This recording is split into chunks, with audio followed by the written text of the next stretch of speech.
Atmosphere and happy hour from 3 to 7. Buy one, get one free. Regular margaritas and 12-ounce house drafts. And you're going to love their lunch specials Monday through Friday from 11 to 3. Plus live music Wednesdays and Saturdays starting at 5:30. El Rodeo Tequila Bar and Grill. Thomas Drive across from the Navy base.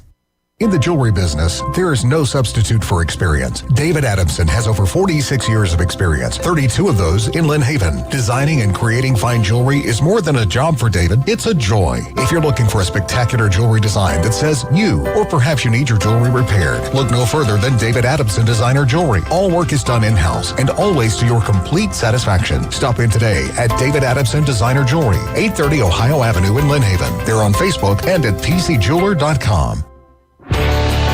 You owe the IRS back taxes, and dealing with the IRS stresses you out. Fortunately, IRS Problem Relief can help you resolve back taxes and represent you to the IRS so you don't have to face them alone. Last year, IRS Problem Relief saved clients drowning in tax debt. And IRS Problem Relief is a local company right here in Panama City, not some 800 number where you can never talk to the same person twice. Put those problems behind you so you can focus on moving forward. Call Edward Corey with IRS Problem Relief, 850-784-8176. For a free consultation, call Edward Corey with IRS Problem Relief. It's 850-784-8176 or visit irsproblemrelief.com. Signworks, a business serving businesses since 1985. Everything from signs and banners, vehicles and boats, magnetic and real estate signs, contractor signs, and much more. Signworks can do large format, full color printing too. Signworks, a real professional in the business world. Call Signworks at 785-8899. Signworks, 850-785-8899. Discover the most convenient way to buy men's clothing. Pierce Bespoke. Whether it's custom or casual, they come to you to take the hassle out of shopping. If buying off the rack doesn't work for you, let Pierce Bespoke show you how to get the perfect fit. Call Pierce Bespoke to schedule your appointment. 251-278-8270. That's 251-278-8270. WPLQ Port St. Joe, WGSX Lynn Haven, powered by Panama City Toyota. ESPN Northwest Florida. It's the next evolution of sports talk radio. The biggest stories and the biggest reactions. Now. We're taking First pick. last ball you got to bet. The Inside Drive. From college to the pros, interviews with the newsmakers, sports betting, your phone calls, and more. And now, The Inside Drive with Ryan Mulvey. Broadcasting from the Bill Kramer Chevrolet Buick GMC and Kramer Marine Outdoor Studios on ESPN Northwest Florida.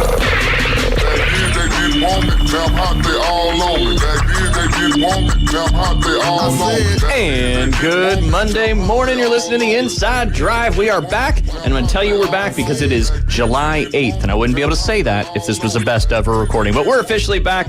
We took a week off last week. Jay's took a few, but he's in studio with us today and a little bit tomorrow. Maybe. Well, yeah, that means no. Firm commitment there. We know what that means. We know what that means. But hey, we got Marty from Boston, Jay Henley, DJ Davey Crockett behind the glass. We got the whole band back together today. I think we're going to have some fun today. Give us a call, 850-215-6290. And as always, you're listening live and local on 104.3 in Panama City Beach, 101.9 in Port St. Joe along that beautiful Forgotten Coast. You can watch, listen, share, like, subscribe, comment, all those beautiful things on our social channels, Facebook, X, YouTube. Just search it up, ESPN Northwest Florida. Jay, where can you download our free mobile application? The Google Play or Apple Store. That one you do remember need. that. There you did. You did good. We've only tested you probably, I don't know, a couple hundred times. Right. So I feel like you got it ingrained now. Yep. But you can find that in the Google Play or Apple Store, like Jay said. That one you do need to search 104.3 ESPN Northwest Florida. You can also, last but not least, if you're just desperate and you want to go to the internet browser, whether it's your Safari or,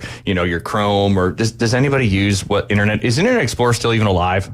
Nope. No. Is that the one that's got the E on the? Yeah, that was like the OG. That and Netscape. You remember Netscape? I remember Netscape. And then, of course, AOL came around it too. But Firefox is kind of the other one besides Google Chrome, right? There you go. Fair. All right. Firefox. What is that? It's an internet browser. Oh, okay. Yeah, that's what we're talking about. Mozilla. Mozilla, that's right. Never knew how to pronounce that. Imagine that. I'm not the greatest at pronunciating things. But yeah, you can head to ESPNPC.com for that last little tidbit there if you want to find out anything here for ESPN Northwest Florida. Jay, how's things? Well, we're back. We're back, and Well, you're back for a day. for a day or two. But then next week you'll be back. back. Last year at this time, and David Hayes remembers this distinctly. David, how long did he say he was going to be here when he came back from his last junior camp? Till Thanksgiving. That's right. How did that work out for us? We missed a few days in between.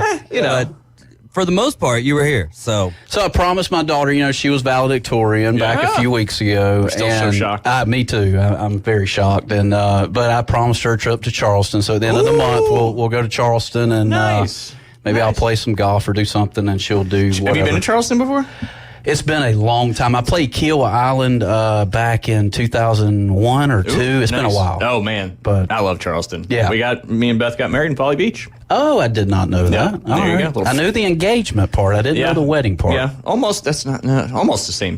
No, not South Carolina. No, where's that's South Carolina. Yeah. It was close. We're right there on the border. I got you. But yeah, so you're gonna take a trip over to the town of Ghosts, right? Yeah, it's a beautiful city. I do remember that. It is. I mean, just those big like the San Francisco high-rise apartments. Not quite. No, almost there. More the historic old, houses that have been around for hundreds and hundreds of years. Yeah. You got Market Street, you got all that cool stuff. Right. But just make sure it's not raining when you go there, because Charleston floods so easily. Gotcha. Pro tip right there. Yeah. You going at the end of this month? Yeah. Nice. Be a little toasty over there, but all good. You can All just good. swim through the city. It's fine. Yeah. I'm sure I'll Humidity find, or water, doesn't matter. I'll find some of your Chanticleers over there, I'm sure. I don't know. Both It's of you. about Just up the road, eh? It's about 2.5 hours south of Myrtle Beach. So I got it. You never know. You might have one. That's or just two up the road. It's fun. You might. I think you got more around here than you do over there, probably. Yeah. 'Cause you got College of Charleston and Charleston Southern right there in the Charleston area. And the Citadel. Yeah, and the Citadel. Yeah. That's right. We used to play them Big South football back in the day. Military school. It's good. We always won, but no big deal. Right. No big deal. But everything else is good. And Yeah, everything's good. Was up in Georgia for a week. Took Sailor up to Georgia, and I had I stay so busy. Yeah, and we know. I wanted to take her to a vet up in Georgia, so I decided I talked to my sister. And my sister's like, there is a great veterinarian down the road.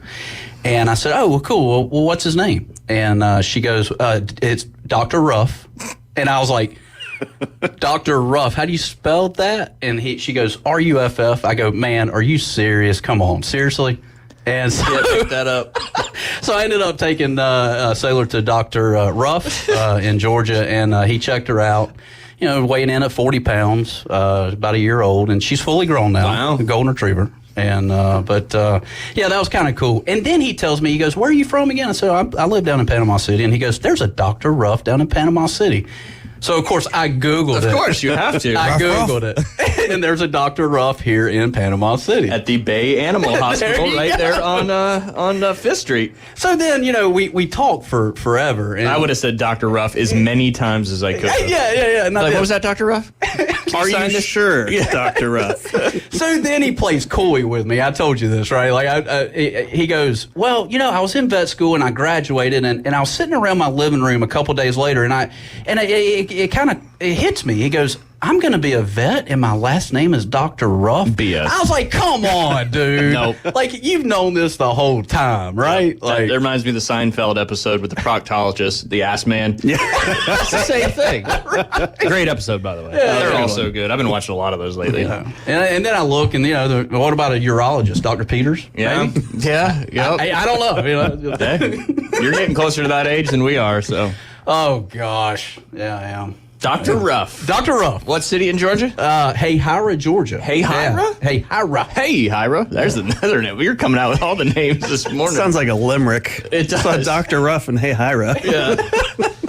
Other than that, she checked out good. She checked out. God, we're off to a good start. It's only 6 minutes into the show here, so I'm feeling good. I did have a poll question, and it was a result of I went to go blow my nose before the show, and I went to grab some toilet paper, and the toilet paper was rolled over on the inside.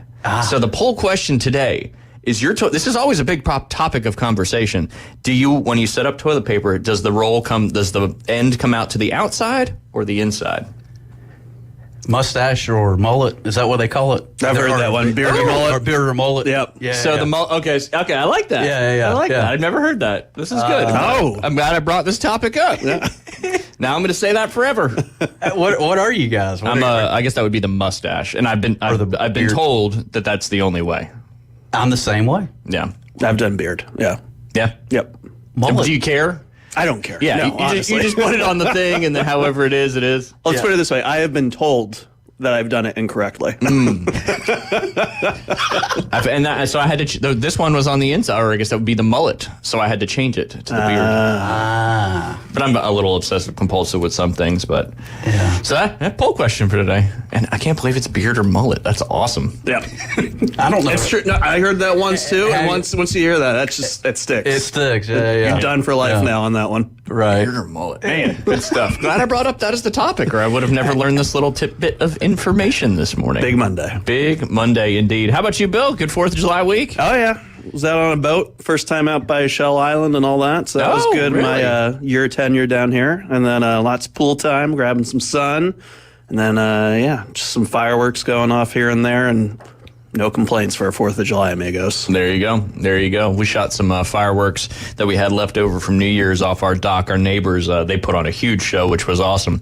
But I don't have a lot of experience with the big time fireworks. But we had we shot off some mortars. The neighbors had $1,000 worth of fireworks. It seemed. It was awesome. And we just shot off a couple. And we looked like the weenies of things. But New Year's we looked really good. But anyway, so there was like a box that had 9 shots in it. It was like it was a really cool one.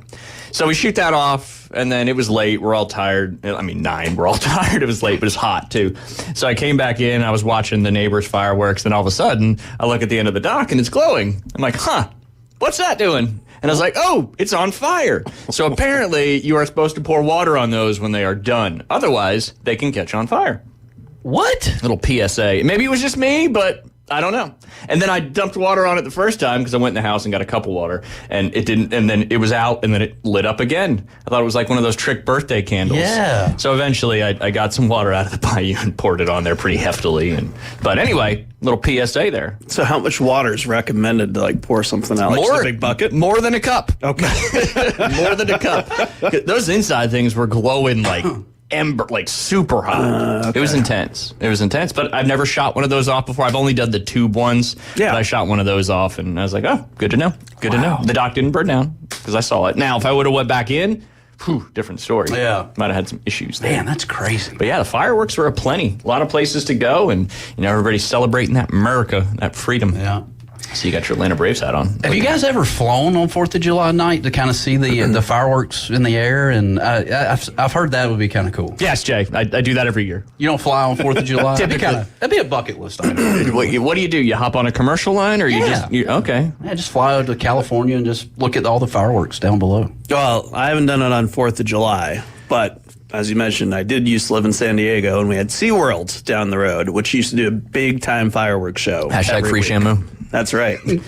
So, it'd be one of those you'd be taking Keeper off. for study. That's David's animal. You're going to ask why they're all tipping over boats now out in the Mediterranean there or whatever? Because people don't leave them alone. That, good point. Anyway, sorry. But yeah, fireworks. I thought it in the air, you think it'd be cool. It's whatever. It's meh. Yeah. As the kids say. It's more of a helicopter thing. Yeah.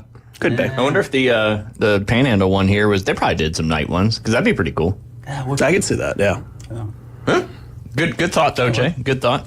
All right, I'm going to talk about some actual sports stuff here in this first segment, but this has to do with some of our local kids. This is from WMBB. The Panhandle is being represented in the Perfect Game National Showcase. 2 Panhandle baseball players were selected to compete in the Perfect Game National Showcase with the 300 of the top local high school baseball players in the country. Athletes competing in this showcase were the top amateur prospects for the 2025 MLB draft. 2 local baseball players were Arnold's Cooper Moss, and South Walton's Charlie Wilcox. The Florida Gators commit Moss played for Team Purple. The rising senior had a strong outing on Thursday. He struck out 3 batters in 2 scoreless innings. The Georgia Tech commit and Wilcox played for Team Orange. Wilcox entered the 3rd inning on Thursday and closed out his 2 innings with a strikeout. So some pretty cool stuff there. Top 300 baseball players in the country, and 2 of them right here from the Florida Panhandle. Just further proving how good baseball is in this area.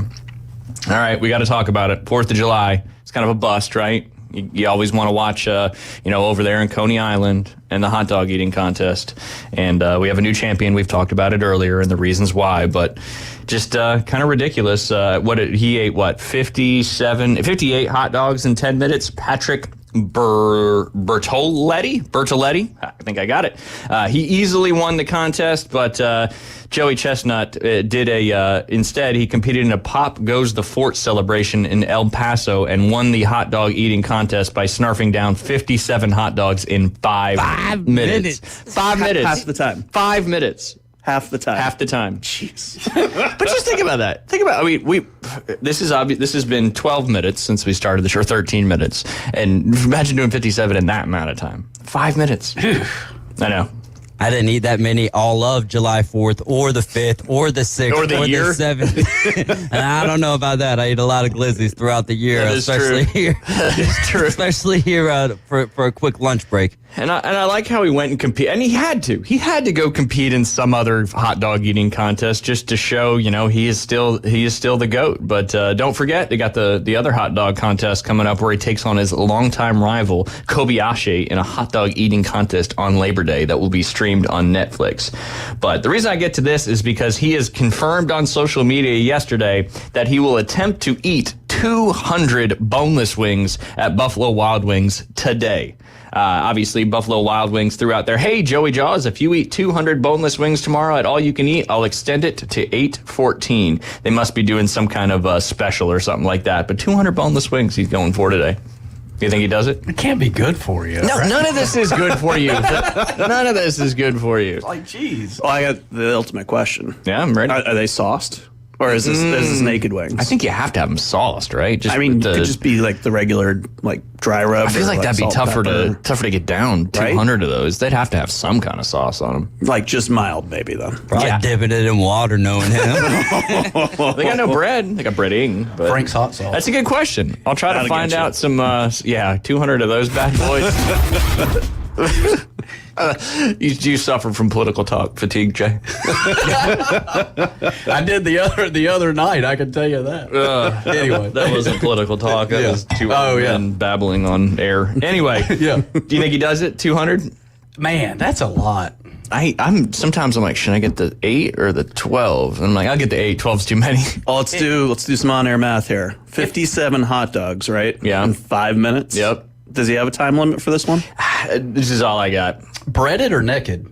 I think you gotta have some bread. Yeah, because I think that would just be like grilled chicken then at that point. Yeah. So I'm gonna think and they better not make. Sometimes when you get a boneless wing and it's just like the crunch, like super hard. There's no chicken in it. If he gets some of those, he's screwed. Yeah. That'd be tough. Although he is nicknamed Jaws, Joey Jaws, so he might be able to just break him down. So what do you think? Like four boneless to one dog? As far as time wise? No. Just like for the amount of comparison? Yeah. That's fair. I would say a hot dog's probably I think that. I'm just saying, if you ate 57 hot dogs, I don't see 200 wings being an issue. There's so much more. The breading. Yeah. The breading could be the piece. The breading could be tough. I mean, the hot dog, you're dipping the water in. That's just basically to make that bread real small and already swelt before it gets down there. I don't know. That'd be tough. But if anybody can do it, Joey Chestnut. Yeah. Hard Rock Bets, are they, is that? I looked for the hot dog eating contest there on Hard Rock, couldn't find anything, so. Without Joey Chestnut, they couldn't cap it. Because otherwise he would have been like minus 10,000 probably, or something like that.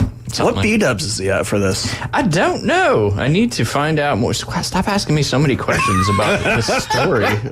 I'm gonna pull out a good Monday morning story right out of the gate. I know it does. It's leaving it in limbo because they don't want huge crowds. No, I'm just kidding. I don't know what they're doing. But no, it's just kind of sad to not. I mean, I would always tune in to the Major League if I was there to the hot dog eating contest to see what Joey would do. But this year I was like, are they even doing it? Like, does it matter at this point? Kind of not. Yeah. I mean, you got the GOAT of all GOATs. It's kind of like, he's a little younger, but, Tiger Woods. A lot of people go to golf tournaments or watch golf tournaments because of Tiger Woods, whether he's going to win or not. Now, Joey Chestnut, he's going to win. So, people tune in just for him. Right. Well, do you feel like if he was out, just like, let's say he had to retire for, as Jay put it so eloquently earlier, health reasons. Let's just say the nitrate's all caught up. Yes. Then would you be like, okay, I'm back in on Nathan, see some, young blood out there trying to compete? Or is it just, do we think like hot dog eating at this point is Kobayashi and Chestnut, and that's about it? It's a good question. I think so. Just because they would both demolish the competition. They were so dominant. And, when they were going against each other, it was, you had the Japanese guy who had been dominant, and then you got the American coming in, and, everybody's cheering USA. So you had some parity during that time. That's a great point. Now, obviously, Kobayashi retires, and Chestnut's just killing the competition. So that's kind of fun, too. But I just don't know. You'd have to have some other big personality. Like the guy who won, I saw an interview with him on a different show, and he was just kind of like, yeah, I ate a bunch of hot dogs. It was good. I'm excited to have the belt. In that sport, you have to have personalities to make it. So you do need some flair for that one, because otherwise, what are we doing watching people just eat hot dogs? Yeah. That's America. I would take the dude off Stand By Me. Do you remember that movie Stand By Me? Yeah. That was a great part where I think he ended up taking some stuff to make everybody like throw up or something. It was crazy. But he could eat some hot dogs. There's no doubt about 57 in 5 minutes. it. He could do it. Yep. I'd take him over Chestnut any day. There you go. Let's line them up. That's bold. It's bold strategy there, Cotton. If you had to go in, this is for the group, and you were forced to do a competitive eating, but you get to pick your food. Okay. What do you think you could actually not even win in, but put up a good showing? I know Ryan's. What? Tacos. Yeah. Yeah. Ooh. I knew it. Specifically from Taco Bell. Yeah. Okay. I like that. Yeah. What about you? I think I'd go pizza. And I think because pizza is one of those where, it's an even playing field across the board. I don't know, pizza, you can just always eat more pizza. Can always eat more bacon. But that's not really an eating competition thing. That would be fun. I feel like that's bacon's new slogan. 400 marketing strips campaign. of bacon. Yes. You can't just eat 17. What about you, D. Hayes? I would go bone-in chicken wings. Okay. Yeah. All right. Just because I'm pretty good at Getting it right out. Yeah. There's an art form to that. Yeah, you just freaking hold the bottom of it and just grip down on it and rip. It's got to be a well-cooked chicken wing in order for that to happen, too. Yeah. What about, donuts or something like that? Ooh, nothing sweet. Sweet. Yeah. Maybe mini marshmallows or something. Nothing sweet, marshmallows. Yeah. There's no sugar in marshmallows. if we're doing something sweet, mini marshmallows. Okay. Well, you haven't gave us your answer there yet, Jay. It's 2 a.m. in the morning. The competition's at 2 a.m.? 2 a.m. in the morning, and Nice I'm going 48 crystals. Right, no cheese. No cheese. Yeah. I just got sick. No cheese? No cheese. You can't do the cheese. You dipping the giant buns in the water compared to the patty size? Right. Yeah. That's You are? Yeah. All right. Have you ever dipped bun in water and ate it? Oh no. It doesn't sound appetizing at all. I feel like at some point in life, there's been a burger that's just kind of gotten wet from barbecue where it rains or whatever, and you're looking at it and you're like, Or the dog peed on it. yeah, let's have a bite. Sweating on it. All right. We're going to end our first segment on that note, Jay. We appreciate you guys listening to the Inside Drive. We may talk some sports when we get back. I don't know. We've been gone for so long. ESPN Northwest Florida. Do you suffer from political talk radio fatigue? We know that under the 49% rate, the U.S. economy is Then tune into the most fun and exciting new radio show on the Gulf Coast. It's The Inside Drive with Ryan Mulvey. From the Bill Kramer Chevrolet Buick GMC and Kramer Marine Outdoor Studios. Middays 11 to 1 on ESPN Northwest Florida. This is Joanna with ESPN Northwest Florida with your Monday's weather. This afternoon and evening, there will be a gentle breeze out of the south-southwest, a mixture of some sun and a likelihood of thunderstorms, and 89. Possible thunderstorms and partly cloudy skies tonight, about the same, 83. Tomorrow, partly sunny in the morning, but otherwise likely thunderstorms and a high of 89. This forecast is brought to you by Earthworks of Northwest Florida. Thank you for keeping that dial at ESPN Northwest Florida. Rely on it. Discover the new Kia during the Summer Sticker Sales event going on now at Bill Bird Kia. Our SUV family is built for all-in adventures and endless possibilities. Whether you're traveling on the highways or off-road, you'll do it with grace and grit. Now offering 1.9% APR for up to 48 months on the purchase of a new 2024 Kia Sorento or a new 2024 Kia Sportage. You get the perfect balance of comfort, safety, and technology. Bill Bird Kia is the home of the 20-year, 200,000-mile warranty. Stop by and see us at 2435 East 15th Street or anytime at BillBirdKia.PanamaCity.com. Now enjoy the view this summer because the road is yours in a brand new Kia from Bill Bird Kia. Offer from Kia Finance America for the purchase of a new 2024 Kia Sorento or new 2024 Kia Sportage with $2,165 per month per 1,000 financed in 48 months. Quantities limited. No down payment required. Cannot be combined with other finance offers. The 20-year, 200,000-mile warranty is a Bill Bird Kia warranty. See dealer for complete details. Offer for well-qualified buyers. Must take delivery from dealer stock through 7/8/24. From the fairway to the rough. I was hoping to squeeze in 9 holes before this rain starts. From the greens to the bunker. Certainly, Your Eminency. It's the Inside Drive with Ryan and Jay from the Bill Kramer Marine and Outdoor Studio. The good Lord would never disrupt the best game of my life. ESPN Northwest Florida.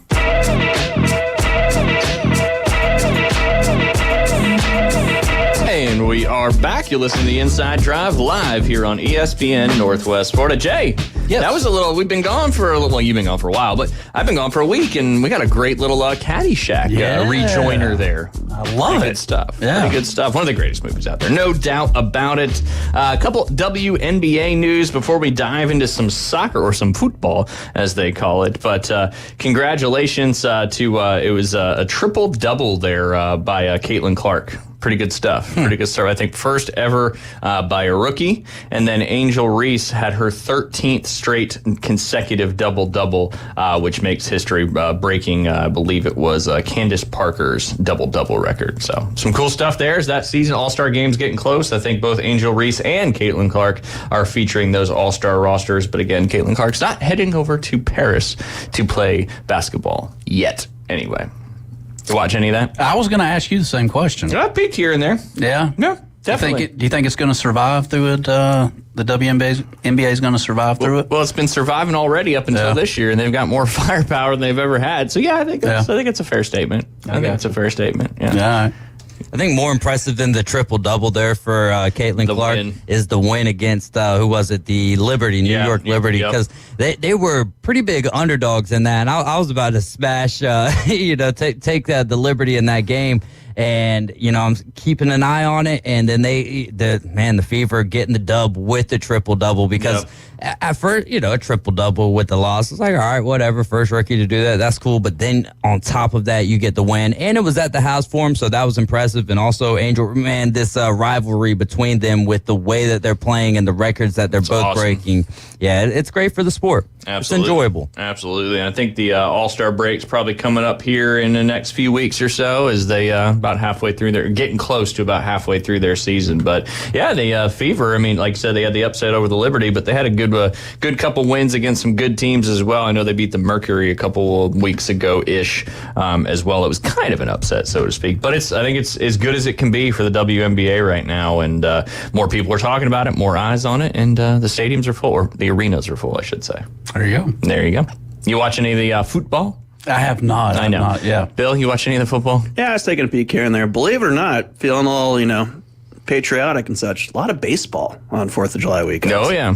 Absolutely. We're going to talk a little baseball here in a little bit. David, I know you've been watching a bunch of the Euro and Copa America. Yeah, I felt unpatriotic. Yeah, that's right. They lost last Monday, embarrassingly enough. Ugh. Yeah, but they lost to the team who just took down Brazil in a very, a wild game between Uruguay and Brazil there. But yeah, I watched a ton of soccer. In fact, so much soccer that yesterday when there was none on, I was like, man, what in the world? And the other thing is, I've been doing pretty well Hard Rock wise in the game of soccer. So it's been bonita, beautiful. Yeah. And you got to be careful when you're betting soccer because there's the to advance or there's the full time, which doesn't include regulation or extra time and PKs. Learned my lesson the hard way on that one last week. That's why they still have the draw option even in the knockout rounds because you could be tied after regulation. Do you know what that means, Jay? I don't. I was about to ask you that. So soccer, which is a game played on big grass fields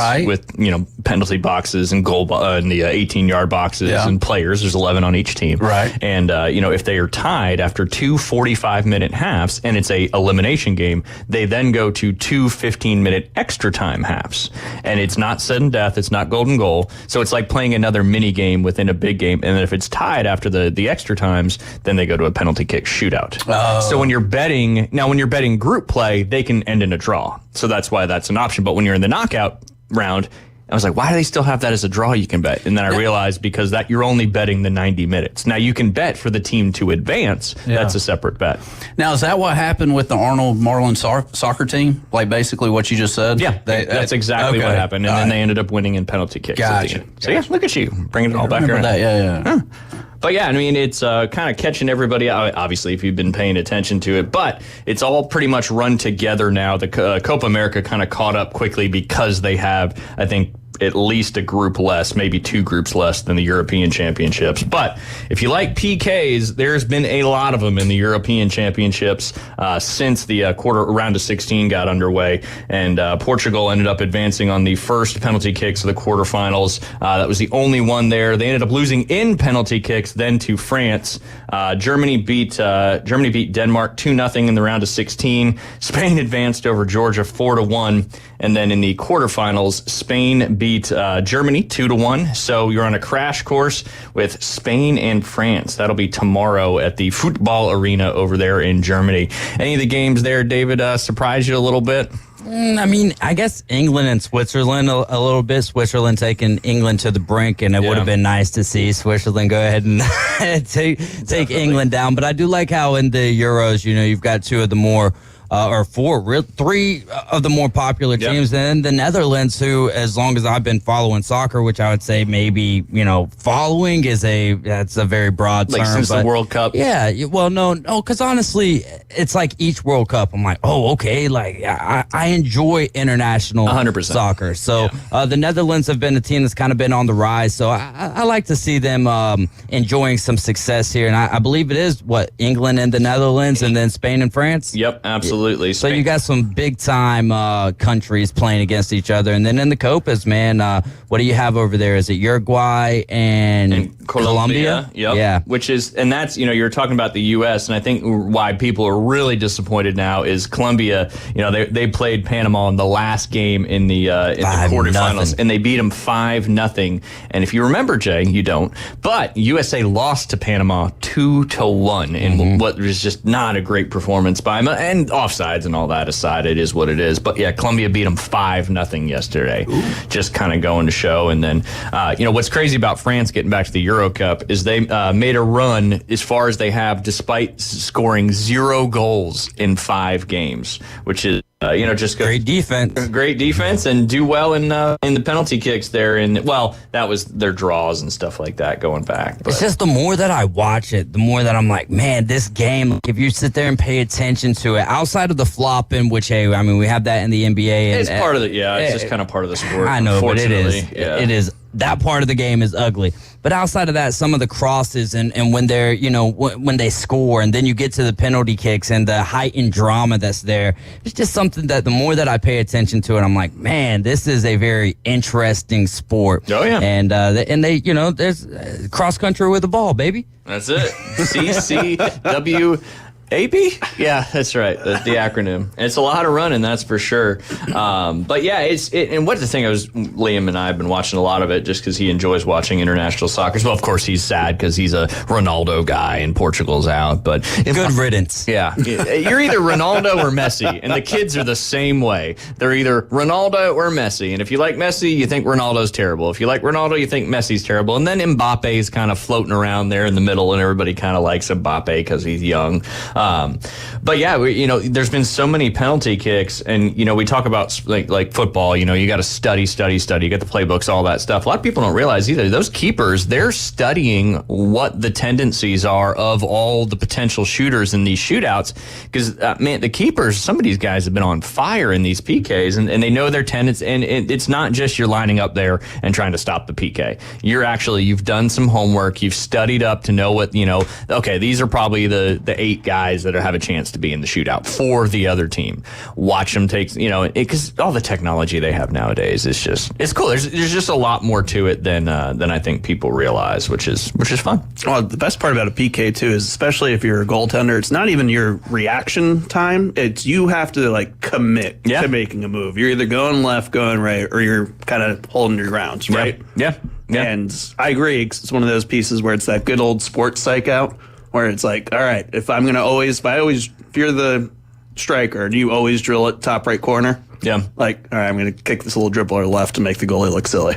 And does the goalie say, okay, I know you always go to the right side of the net, so you're going to try to outsmart me and go to the left side, and I'm going to dive left. Yeah. So it's like a game of chess, so to speak. Yeah. Is there a balk or anything whenever on the PK? It drives me crazy that they are allowed to do that. Yeah. I don't know if that's always been the case where they can kind of run up and stop and then kick it. They're not supposed to be able to fully stop. They have to. They're kind of keep their feet shucking. Yeah, exactly. That's so stupid. I feel like that used to not be the case. I'm sure that the evolution of it has made it easier for the shooter, which is ridiculous. Again, you have a huge advantage as the shooter anyway. Exactly. I mean, that's what I feel like they should bring in smaller goals for the penalty kicks. Ooh, I like it. Higher baskets than NBA and smaller goals for PK. Well, no, just for the PKs. I mean, if they want to go 11 foot, the way that these guys are jumping out the gym, that might not be a bad idea to go ahead and raise it up to 11. Too. Yeah, I mean, these people are 7'6" nowadays. It's massive. Would you put a shot clock on for the PK kick? Oh, man, the way that those goalies take their time trying to get into the net, absolutely, man. But that's another one of those things that builds up. It's part of the gamesmanship. Can you're just kind of imagine being in that scenario? That's what when I'm watching these games, I'm thinking about being the kicker, because I forget I was watching one of the PKs and one of the guys missed, and he was the only one to miss, and then the other team ended up scoring all 5, and he was just devastated. But was that the Portugal one? Maybe it might have been. And the France scored all 5 in that one, so they didn't get the shoot. It was 5-3 in the shootout, but they didn't get to shoot their 5th shot. Yeah. That's why it was 5-3. But yeah, it's just, these stadiums are just massive. Your whole country's there watching. I can't think of much more pressure than that. 2026, right? We get the World Cup, or I think that's. I think so. Yeah, I think so. I mean, we got the Copa America. I got to get to a game, man. I got to, but I really want to go overseas and check out a game, and have that kind of. We talk about the college football atmosphere here. I want to see one over in England or Spain. I'd be willing to say that it's, maybe because it's constant throughout the entire game. Right. They never let up. And in college football, it's intense. It's nuts. LSU, Alabama, crazy, crazy, crazy. But there's breaks in that. Obviously, during halftime, I'm sure they're not cheering, but they just go and go and go and go and go and don't stop cheering the entire time. Now, I know you've been to Europe a few times. Have you ever been to a football game over there? I haven't actually gone to a match, but you just got me thinking, because I was like, all right, if I had to pick either two things, either go to a place for the actual go see the match live, and then the other second part would be where are you going for the pubs or the bars? To go hang out with the soccer hooligans. Just make sure you're wearing the right color. That's all. You don't want to get killed. That would be a good time. The after party. I mean, the streets, it's like the whole entire area just shuts down. Pretty much. It's pretty incredible. But I don't know enough about soccer stadiums to be oh, this is the superior stadium. Well, I think I'd go somewhere in England for an actual match. Yeah.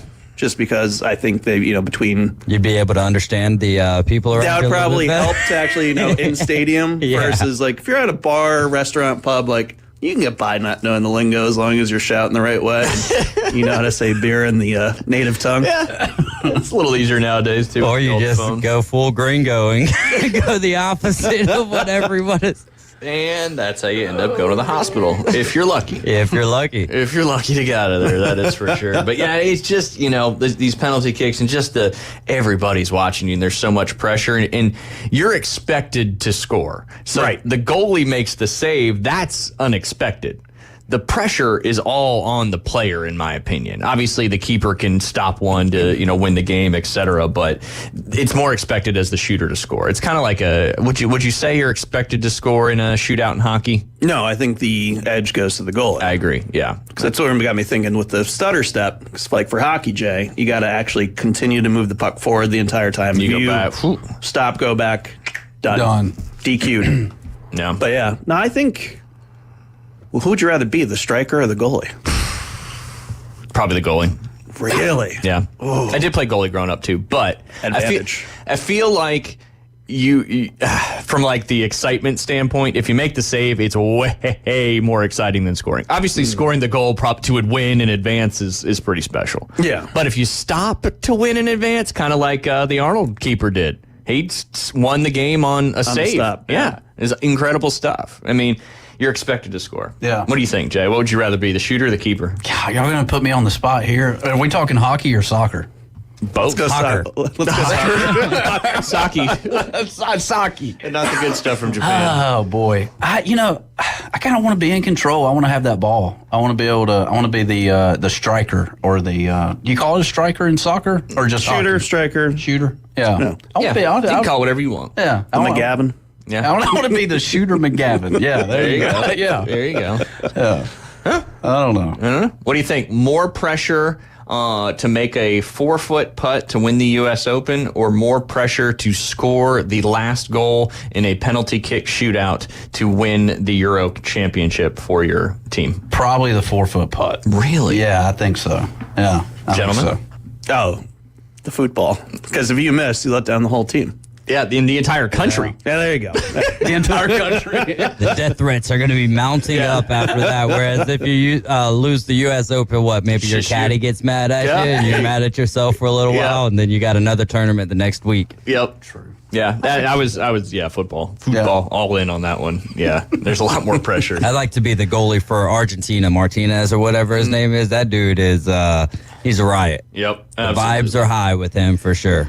That's right, yeah. He is good. And that's coming up tomorrow night, Argentina at Canada. Yeah, they had the opening match too, remember? Because I took Canada in that game. Did. So not this time, though. Not this time. Oh, and did you see how Venezuela tied that game up? They kicked it from just across the half line because the keeper was way up, and it went in, and they ended up tying it up. And, I think it was in the 68th, 69th minute, something like that. But yeah, and then obviously ended up going to PKs, and Canada won that to move on to Argentina. Which one was the game that Ecuador was in?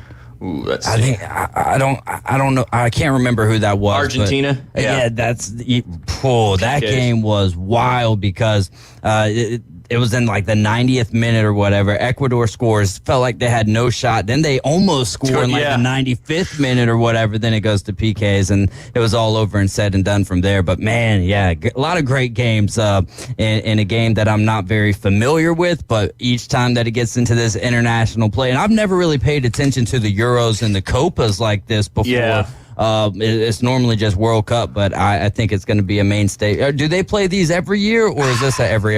Sorry to put you on the spot like that, but I love international soccer. I think Copa America and the Euros are on different schedules. I'll look that up in the break. Copa, I believe, is every 4 years. Okay. Euro, every year. Oh, yeah, okay. Interesting. So what's the team to look for in the Olympics? I mean, is soccer going to be in the Olympics in a few weeks? Yeah, it's going to be all 23 and under kids, though. So I mean, youngsters. Youngsters. Caveman Rick put it in a good way. It's kind of like watching college football. You know what I mean? And you'll see these guys, and maybe you'll remember their names for the future. Which maybe will give us a better shot in the United States. I doubt it, but we've got to, maybe we don't have an American coach, so there is that. Yeah. Well, and I think he too would be. Or I'm getting a text here. I think Euros are every 4 years. I think that's the UEFA, though, isn't it? I don't know. I don't know. A big-time soccer guy just texted me, so I could be wrong. I could be wrong, and I've been wrong a lot of times. Copa, I know, is 4, though. Okay, so maybe they're both every 4. That stinks, man. Every 4 years. Let's make it every year. Well, that's why you have all those European football leagues. And we got the MLS here in the United States. It's just something so different. No, I know. Yesterday, I wanted to watch soccer, so I was like, well, I guess I'll try to watch some MLS. I couldn't get into it, man. There's something about the international play that just... Yep. All right, I like it. Yeah, because it's for your country. Yeah, I mean, but it has nothing to do with America playing because they ain't in it no more. So the UEFA Champions League is every year. Euros are every 4 years. The Olympics does allow 3 overaged 23-year-old players. That's why I was wondering, like, why were they talking about Messi playing or not playing? There you go, because they allow 3 overaged of the 23. There you go. Thank you, Ian. Appreciate you letting us know. We're going to go ahead and take a quick break. You're listening to the Inside Drive live here on ESPN Northwest Florida. It's the PCB Hobby Takeover with Todd. Mondays at 5:20 on ESPN Northwest Florida. That is a very high-end card and very rare. Todd talks about coins, trading cards, collectibles, and the amazing stories behind them. It was the first one that's ever come through my door. Plus, we'll be taking your calls and questions at 850-215-6290. The PCB Hobby Takeover. A platform for you to do your hobby. Mondays at 5:20 on the Sports Talk Monster. ESPN Northwest Florida. Hey folks, Chris Kramer with Bill Kramer GM. And the best place to listen to the Inside Drive with Ryan Mulvey is inside a brand new vehicle from Bill Kramer GM. And I want you to know we've got 10 times the amount of inventory on the ground as we did this time last year, and darn near all of them are discounted. So shop us online at BillKramerGM.com or visit us at the corner of Frankfurt and 23rd. We'll make it easy and take great care of you.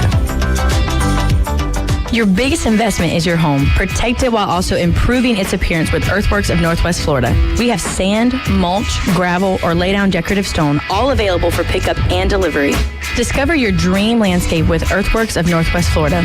Imagine the moment you proudly pull up to your home that you've worked so hard for, enhanced by quality mulch, decorative stones, and more. Let's make it happen today. Request a quote online at earthworkspc.com or swing by the office at 2005 Industrial Drive. Love the land you live on. Hey there, business owners. Do you feel lost in a sea of numbers, struggling to navigate your day-to-day accounting? At Lighthouse CPAs, they specialize in guiding businesses to make more money and keep more of what you make. From bookkeeping to tax planning, they've got you covered. Plus, with their user-friendly software, managing your finances has never been easier. Spend less time on paperwork and more time growing your business. Call Lighthouse CPAs 850-785-5254. Now, it's time for your Atlanta Braves Morning Update, presented by Tidal Wave Auto Spa. Get clean car happy at any of the 250-plus Tidal Wave Auto Spa locations today. Braves pick up their 11th shutout of the season as they take the rubber match from the Phillies on Sunday. Tickets for the Braves 2024 season are going fast. This season is jam-packed with great matchups. Get your tickets at Braves.com/tickets. Sunday afternoon, in front of almost 37,000, the Braves took the series from the visiting Phillies by a final score of 6-0. Braves offense got off to a quick start in the second on a solo homer from Adam Duvall, his 7th of the year.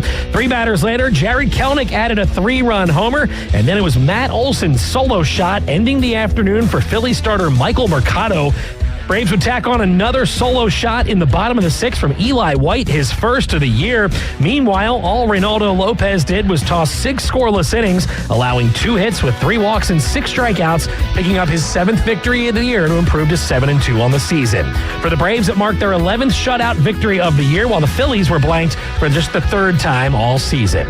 With the win, Braves now find themselves 8 games back in the division and now head on the West Coast road trip, and they'll get set for 4 with the Arizona Diamondbacks starting tonight as Chris Sale gets the ball in Game 1 at 9:40 p.m. Eastern. I'm Kevin McAlpin, and this has been your Braves Radio Network Morning Update. Broadcasting from the Bill Kramer Chevrolet Buick GMC and Kramer Marine Outdoor Studios. He gives out raw scallops and Time magazines for Halloween. Jay is part of the Inside Drive. ESPN Northwest Florida. And welcome back. You're listening to the Inside Drive live here on ESPN Northwest Florida. This would be a good one to add to the playlist, the Dynasty playlist. Nice. It's a good one. I was watching the Weird Al Yankovic movie the other day, and that's what made me play this. So. Nice. I like it. What's they say? High Sharona? Isn't it? My Sharona? Yeah. But Jay, whatever words you want to put in there, Weird Al Yankovic would approve. Absolutely, because he was weird, right? And it works. That's for sure. The rejoiner there with the you give out Time magazines and raw scallops for Halloween. Jokes on them. I'm coming to your house and get some raw scallops. And had scallops. Why is that a negative? I feel like that's a positive. As long as you keep them on ice, you get them home and you cook them up. Then and we're Time good. Magazine? Yeah, I could do without the Time magazine. I don't know about the Time magazine. Do they still make those? Lord knows. Do they still make magazines in general? Yeah, they do. I don't know. It just makes me think of another Seinfeld episode when he's in there with the guy that was on the cover of Time magazine, and George gets the last Time magazine while the guy was trying to get it while he was in chains, and then he ends up meeting him up later. God, I watched a lot of Seinfeld. Classic. They just don't make stuff like that anymore. They don't. So disappointing. So disappointing. Have you seen the new Beverly Hills Cop movie on Netflix? No, I haven't. I've went past it multiple times, and everybody's like, "Oh, it's so good! It's so good." Is it good? It is good. Eddie Murphy's still. I mean, he never ages. He still looks like 1987 Eddie Murphy. That's it. It's crazy. That's it. Yeah. It's good though. Yeah, it's good. Nice. Yeah, it's really good. Nice. When did that come out? Like recently. Like 4 days ago. Yeah. I was gonna say last week. Yeah. Brand new. Yep. Okay. Brand new.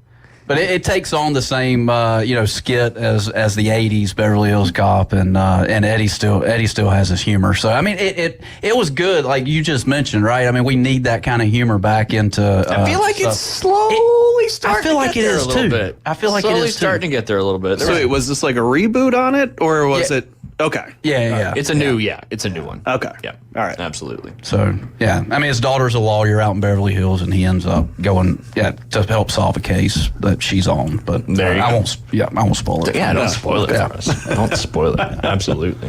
Got my afternoon planned now. There you go. At least an hour and a half of it anyway. That's right. I'm good. We did see not to talk about less sports stuff, but we did. We always see the Minions movie in theaters. We've seen all of them. It was just we don't go to the movies very often, but we saw Minions over the 4th of July break, and always a good one. Yeah, always a good one. And we did the 4DX thing where you're in the chairs that move. It sprays water on you and all that stuff.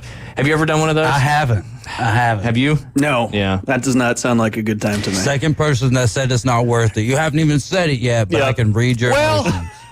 It's okay to a certain degree, but it's like when you go to a movie, you kind of just want to, and you have the option, of course. You have the option. The kids want to do it. We did it. It was fine. Anyway, you have the option to choose where you want to do it. So it's almost like the movie theaters are having to separate themselves a little bit from just being able to go home and watch whatever on your, because you don't even have to wait long anymore to watch anything on TV, but I don't know. What about Twisters coming out in a few weeks? You stole it right from me. No, there's nothing you stole. Yeah, I mean, now I would do that. And yeah, that movie would make sense for it 100%. Now, because we saw that, you saw the preview for it, all that. Anyway, I had Liam watch the first Twister a couple days ago. He had never seen it before, and he watched the whole thing from start to finish. Yes, sir. It was a good one. I'd probably seen it 40 times, but just the cow part still gets me every time. I just feel like Bill Paxton would have been better with the dark-headed chick than Helen Hunt, in my opinion. Well, he was with one, but that didn't work out. She couldn't handle his risk-takingness. No, she couldn't. I mean, once you're a tornado chaser, you're always like you can't go away from that lifestyle, and that's what happened. That's a bucket list item of mine as well, is getting out and chasing some tornadoes out in Oklahoma. We learned something today about you, Jay. Would you guys do that? No.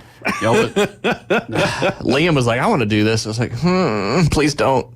I don't know. If I was in like something that I knew I was like 100% safe and I could ride with somebody, but there's nothing that's 100% safe. I mean, listen to Bill Paxton. He had instincts, and they still found themselves almost in a tornado a couple times. Did. Like, you just never know when they're going to shift. Yeah, that's right. It was a good one. That was a good one. It was a good one. Yeah. That's one of those pieces, like for deadly forces of nature, like tornado, most unpredictable, right? Oh, 100%. I think like fire's right up there too, but like, yeah. Yeah. Good luck to you, buddy, when you get that bucket list item going. I like how that's on your bucket list. I'm going to need an itemized bucket list from you within the next week or two. There you go. Just so we could go through it here on the show. If I can see it from 10, 20 miles away, I'm cool. That's not really tornado chasing. That's not. No. It's tornado gazing. Yes. I feel like 20 miles away, you've got some time to get out of its path, but that's just me. I don't know how fast you drive. Not fast at all. Yeah. Well, then you need to stay 10 to 20 miles away from a tornado. Tornado gazing. Did you know Florida has the most tornadoes per unit? Don't know what that means because we looked all this information up while we were watching the movie, of course, more than any other state in the country. I believe. And you know why that is? It's because all the water spouts we get, which obviously are not the same as a ground tornado, but per unit, we have more tornadoes than any other state. The state that has the most tornadoes, guess. Oklahoma. It's not the obvious one. They're up there. California. Louisiana. It's not the obvious one, so he goes with California. What are we watching, the day after tomorrow? Right. No, not Louisiana. But you're close.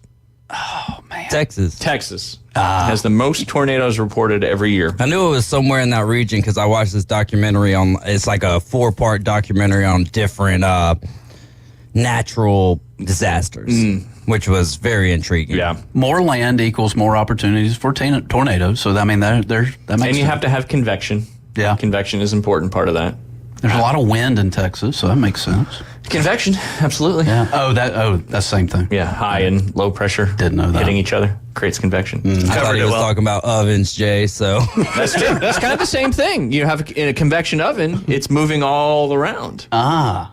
Look at you. Man. See, this is why you have to come to the show. I do. I learn something new all the time. All the time. Yep. Yeah, natural disaster, that kind of stuff intrigues the heck out of me. Like Chernobyl, I mean, no, that's man-made, but like Chernobyl, like that stuff, I just dive in and I can't get out of it. I don't know why. That stuff just intrigues the heck out of me. What? Intrigue Good thing what? watching the documentary, you can't get out of That's it. Whereas true. if you're there, you can't get out of it. So you talk about bucket list tornado chasing. I'd like to go a guided tour of Chernobyl. I know you can't get super close, but I'll put on the suit and all that. It's just that stuff just makes my mind go crazy. Yeah. But anyway, Chernobyl, tornadoes, Bill? I'm starting to think now. Come on. Am I just hang gliding? I think I'm just hang gliding. Here in Florida, too, where there's not a lot of things to go off. You see the paragliders all the time up here. True. Those are kind of cool. Well, where do you land? Like, hopefully not on a condo. Well, because I've seen one out. It happened. Yeah, it did. Yeah, I know. They did it was either Dateline or 20. Not one of those because it wasn't a murder. Right. Something like that. I've seen that on. Yeah. Now I'm about to pivot a completely different direction. The MLB All-Star rosters are official, Jay.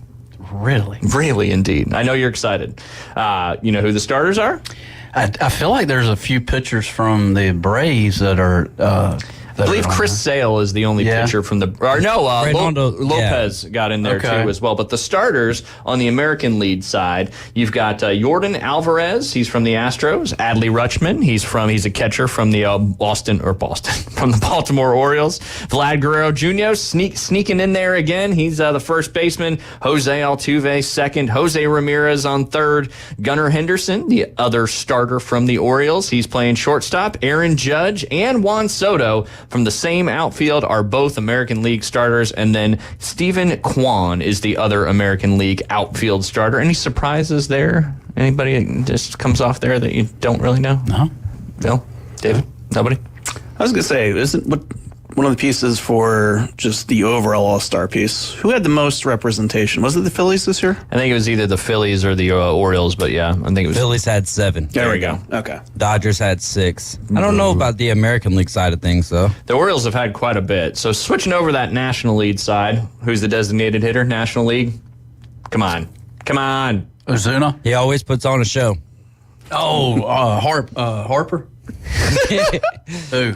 Shohei. Shohei. Oh, I got you. And we're back. Yeah. I thought we were talking about Bryce Harper for a second. He puts on a show too, David Hayes. He does, but he doesn't got show in his name. I got you. The pun was a little more direct. Yeah. Anyway, William Contreras is the catcher. Bryce Harper, first base. Ketel Marty, second base. And then you got Alex Baum playing third base. Trey Turner again from the Phillies. You got 3 Phillies in the starting lineup on the National League side. Trey Turner shortstop. And in the outfield, you got Christian Yelich, Profar, and then Fernando Tatis Jr. are your National League starters. And then following up on the reserve side of things, you've got first base Josh Naylor, second base Marcus Semien, Third base, Rafael Devers. That's one of your boys there, Devers. Yep. Devers, yeah. Yep. Devers, potato, banana. And then you also have Isaac Paredes from the Tampa Bay Rays. I just had a flashback to doing this last year when I couldn't pronounce half of these guys' names. I feel like I've made some progress, though. You have. Thank you. Shortstop, you got Carlos Carrera from the Twins, Bobby Witt Jr. from the Kansas City Royals. Catcher backup, you got Salvador Perez from the Royals as well. Some good representation there from the Royals. Outfield, you got Kyle Tucker, Houston Astros. You got Jarren Duran. He's also from the Red Sox. Riley Green, and not the Riley Green you were thinking of, and then David Fry.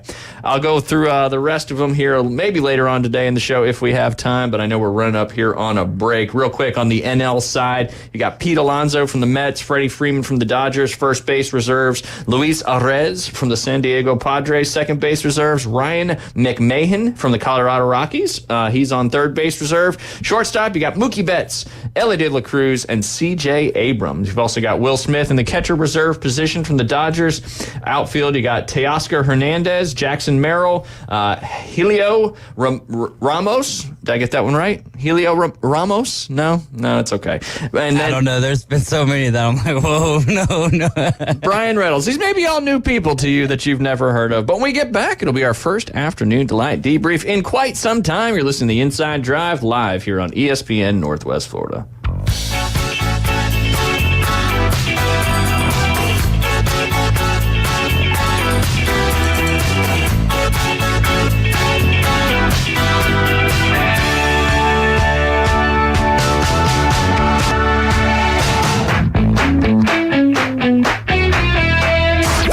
For 7 years, ESPN Northwest Florida has been your destination on the Panhandle for the Atlanta Braves. He just blew the doors off that thing. But our listeners are the real MVP. Another dominating performance.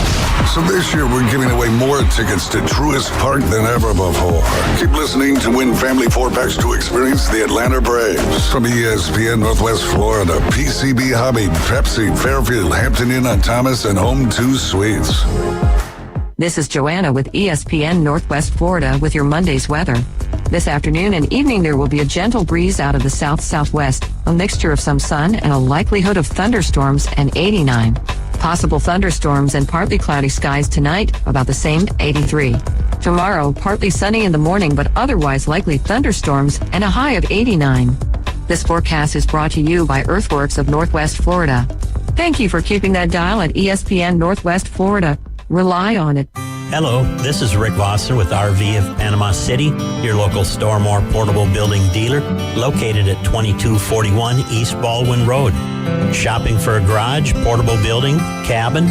We build them anywhere from 8 to 16 foot wide, 10 feet to 60 feet long. We can do insulation, electricity, transom dormers, thermal windows. Come, let's customize a building together. Rick Vossen, Stormore Portable Building Dealer, Panama City. As a realtor, it's important who you choose as your title company. May we suggest South Oak Title? Their offices are modern, comfortable, and state-of-the-art. South Oak Title can close transactions in any location in Florida, Alabama, and Tennessee. Their free mobile app allows realtors to deliver a net sheet in seconds. They provide mobile closing services to accommodate buyers and sellers. Their offices are beautifully decorated, state-of-the-art, complete, safe, and secure. South Oak Title, creating a better title and closing experience through technology and tailored service. Visit them online at southoaktitle.com. WGSX Lynn Haven, WVLQ Port St. Joe. Powered by Panama City Toyota. ESPN Northwest Florida.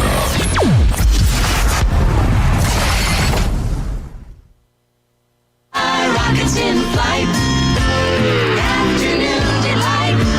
And welcome back. You're listening to The Inside Drive live here on ESPN Northwest Florida. 104.3 in Panama City Beach, 101.9 in Port St. Joe along the beautiful Forgotten Coast. You can watch, listen, like, comment, subscribe, share.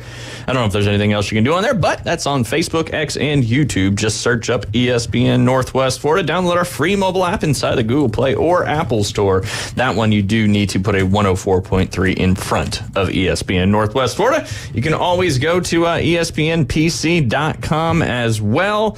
And then, of course, got to thank our studio sponsor. That's Bill Kramer GM and Kramer Marine and Outdoor. There's been lots of boats out there, not just going to watch fireworks, but also going to try to catch some fish, because I believe it is the start of whatever new season we're in on July 1st. So if you like to fish, you got to have a boat, unless you want to go with a guide. But the guide's got to have a boat too, so they probably went to Kramer Marine and Outdoor to buy that boat. They sell Seabourn, Spider, Sundance, and Skeeter, all right there at KramerMarineandOutdoor.com. Yamaha full-line dealer. I know they just got another Yamaha Master Certified mechanic on staff. They'll get you back out on the water. They'll come fix your boat up at your dock. They'll do whatever it takes to get your business and get you back out on the water. And if you're done, you don't want to sell it, you don't want to fish anymore, they'll sell your boat for you. They take all the hassle out of that. They'll do all those good things. And then, of course, right there on the other side of the corner of Frankfurt and 23rd Street, you've got Bill Kramer GM. Lots of new vehicles in stock. They've got great trade values still going. They've got express service, regular service, tires at cost. You probably drive by it often. You see it right there, the mecca of car and boat dealerships. You can give the dealership a call at 850-250-1403. They will make it easy and take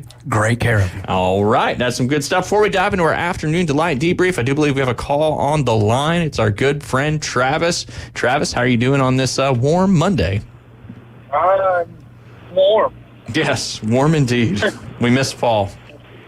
I do. Yesterday was much better. Yes, yeah. You were doing some swimming yesterday, that's for sure. Yes, sir. Swimming and floating. There you go. What you got for us today? I was wondering if y'all caught the premiere of the new college football game this morning. I did not. I know you did. You're looking forward to it. Yeah, got the day off and all. So what's up? I thought it released on the 6th, the 19th. But if you said you're playing it on the 16th, how does that work? So its main date that's advertised is the 19th. My game that I've pre-ordered says I can play it on the 18th. But if you get EA Play, you get a free 10-hour trial on the 16th. Gotcha. Also, I believe if you get the college football deluxe edition, then you get 3 days early as well. But you get the full game on that one. With the EA Play, it's just a free trial. And honestly, that's the best way to do it if you don't really care about like Ultimate Team and all that. Because, I mean, you're paying like $50 more, or 30 or 40 more to get the deluxe. And you're really just getting Ultimate Team stuff and all that because you can just be getting the EA Play. And I'm sure, with busy schedules, you're not going to play 10 hours in 2 or 3 days. I don't know, but I do know that I just canceled my EA Play subscription just to make sure that I didn't pay for it again because I've been subscribed to that for like 5 or 6 years now. So I just got rid of mine. I'm not going to re-up on it just for 10 hours. I'll pay the extra for EA College Football and figure out a way to use the extra things. So. But yeah, EA Play is a great thing to be able to get those trials and get the 10 hours of free play like Travis is talking about. Yeah. Honestly, I'm not even I'm going to cancel it after this month. The only reason I did it is because I figured $6 was a lot better than $30. I thought you were going to say something there. Oh, no, I have. I mean, I'm looking forward to it. I'm looking forward to the game. It's I think there's some things they've added to it this year.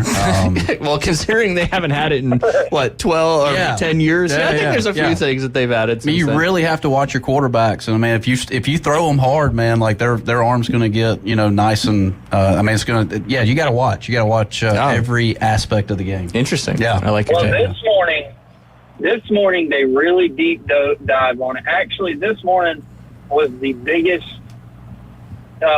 reveal. It's the gameplay reveal. They had Donovan Edwards and Bordeaux, which is a streamer, and they played the game, and they were showing all kinds of snippets from it, like long snippets, not like 2 seconds, but like, it wasn't a full game. They played Michigan and Texas and Michigan and Penn State.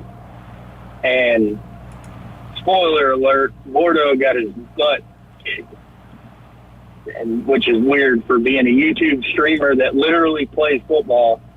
And, well, Donovan Edwards plays football, but I don't know if he's a gamer or not. But Donovan Edwards, like, swept him both times.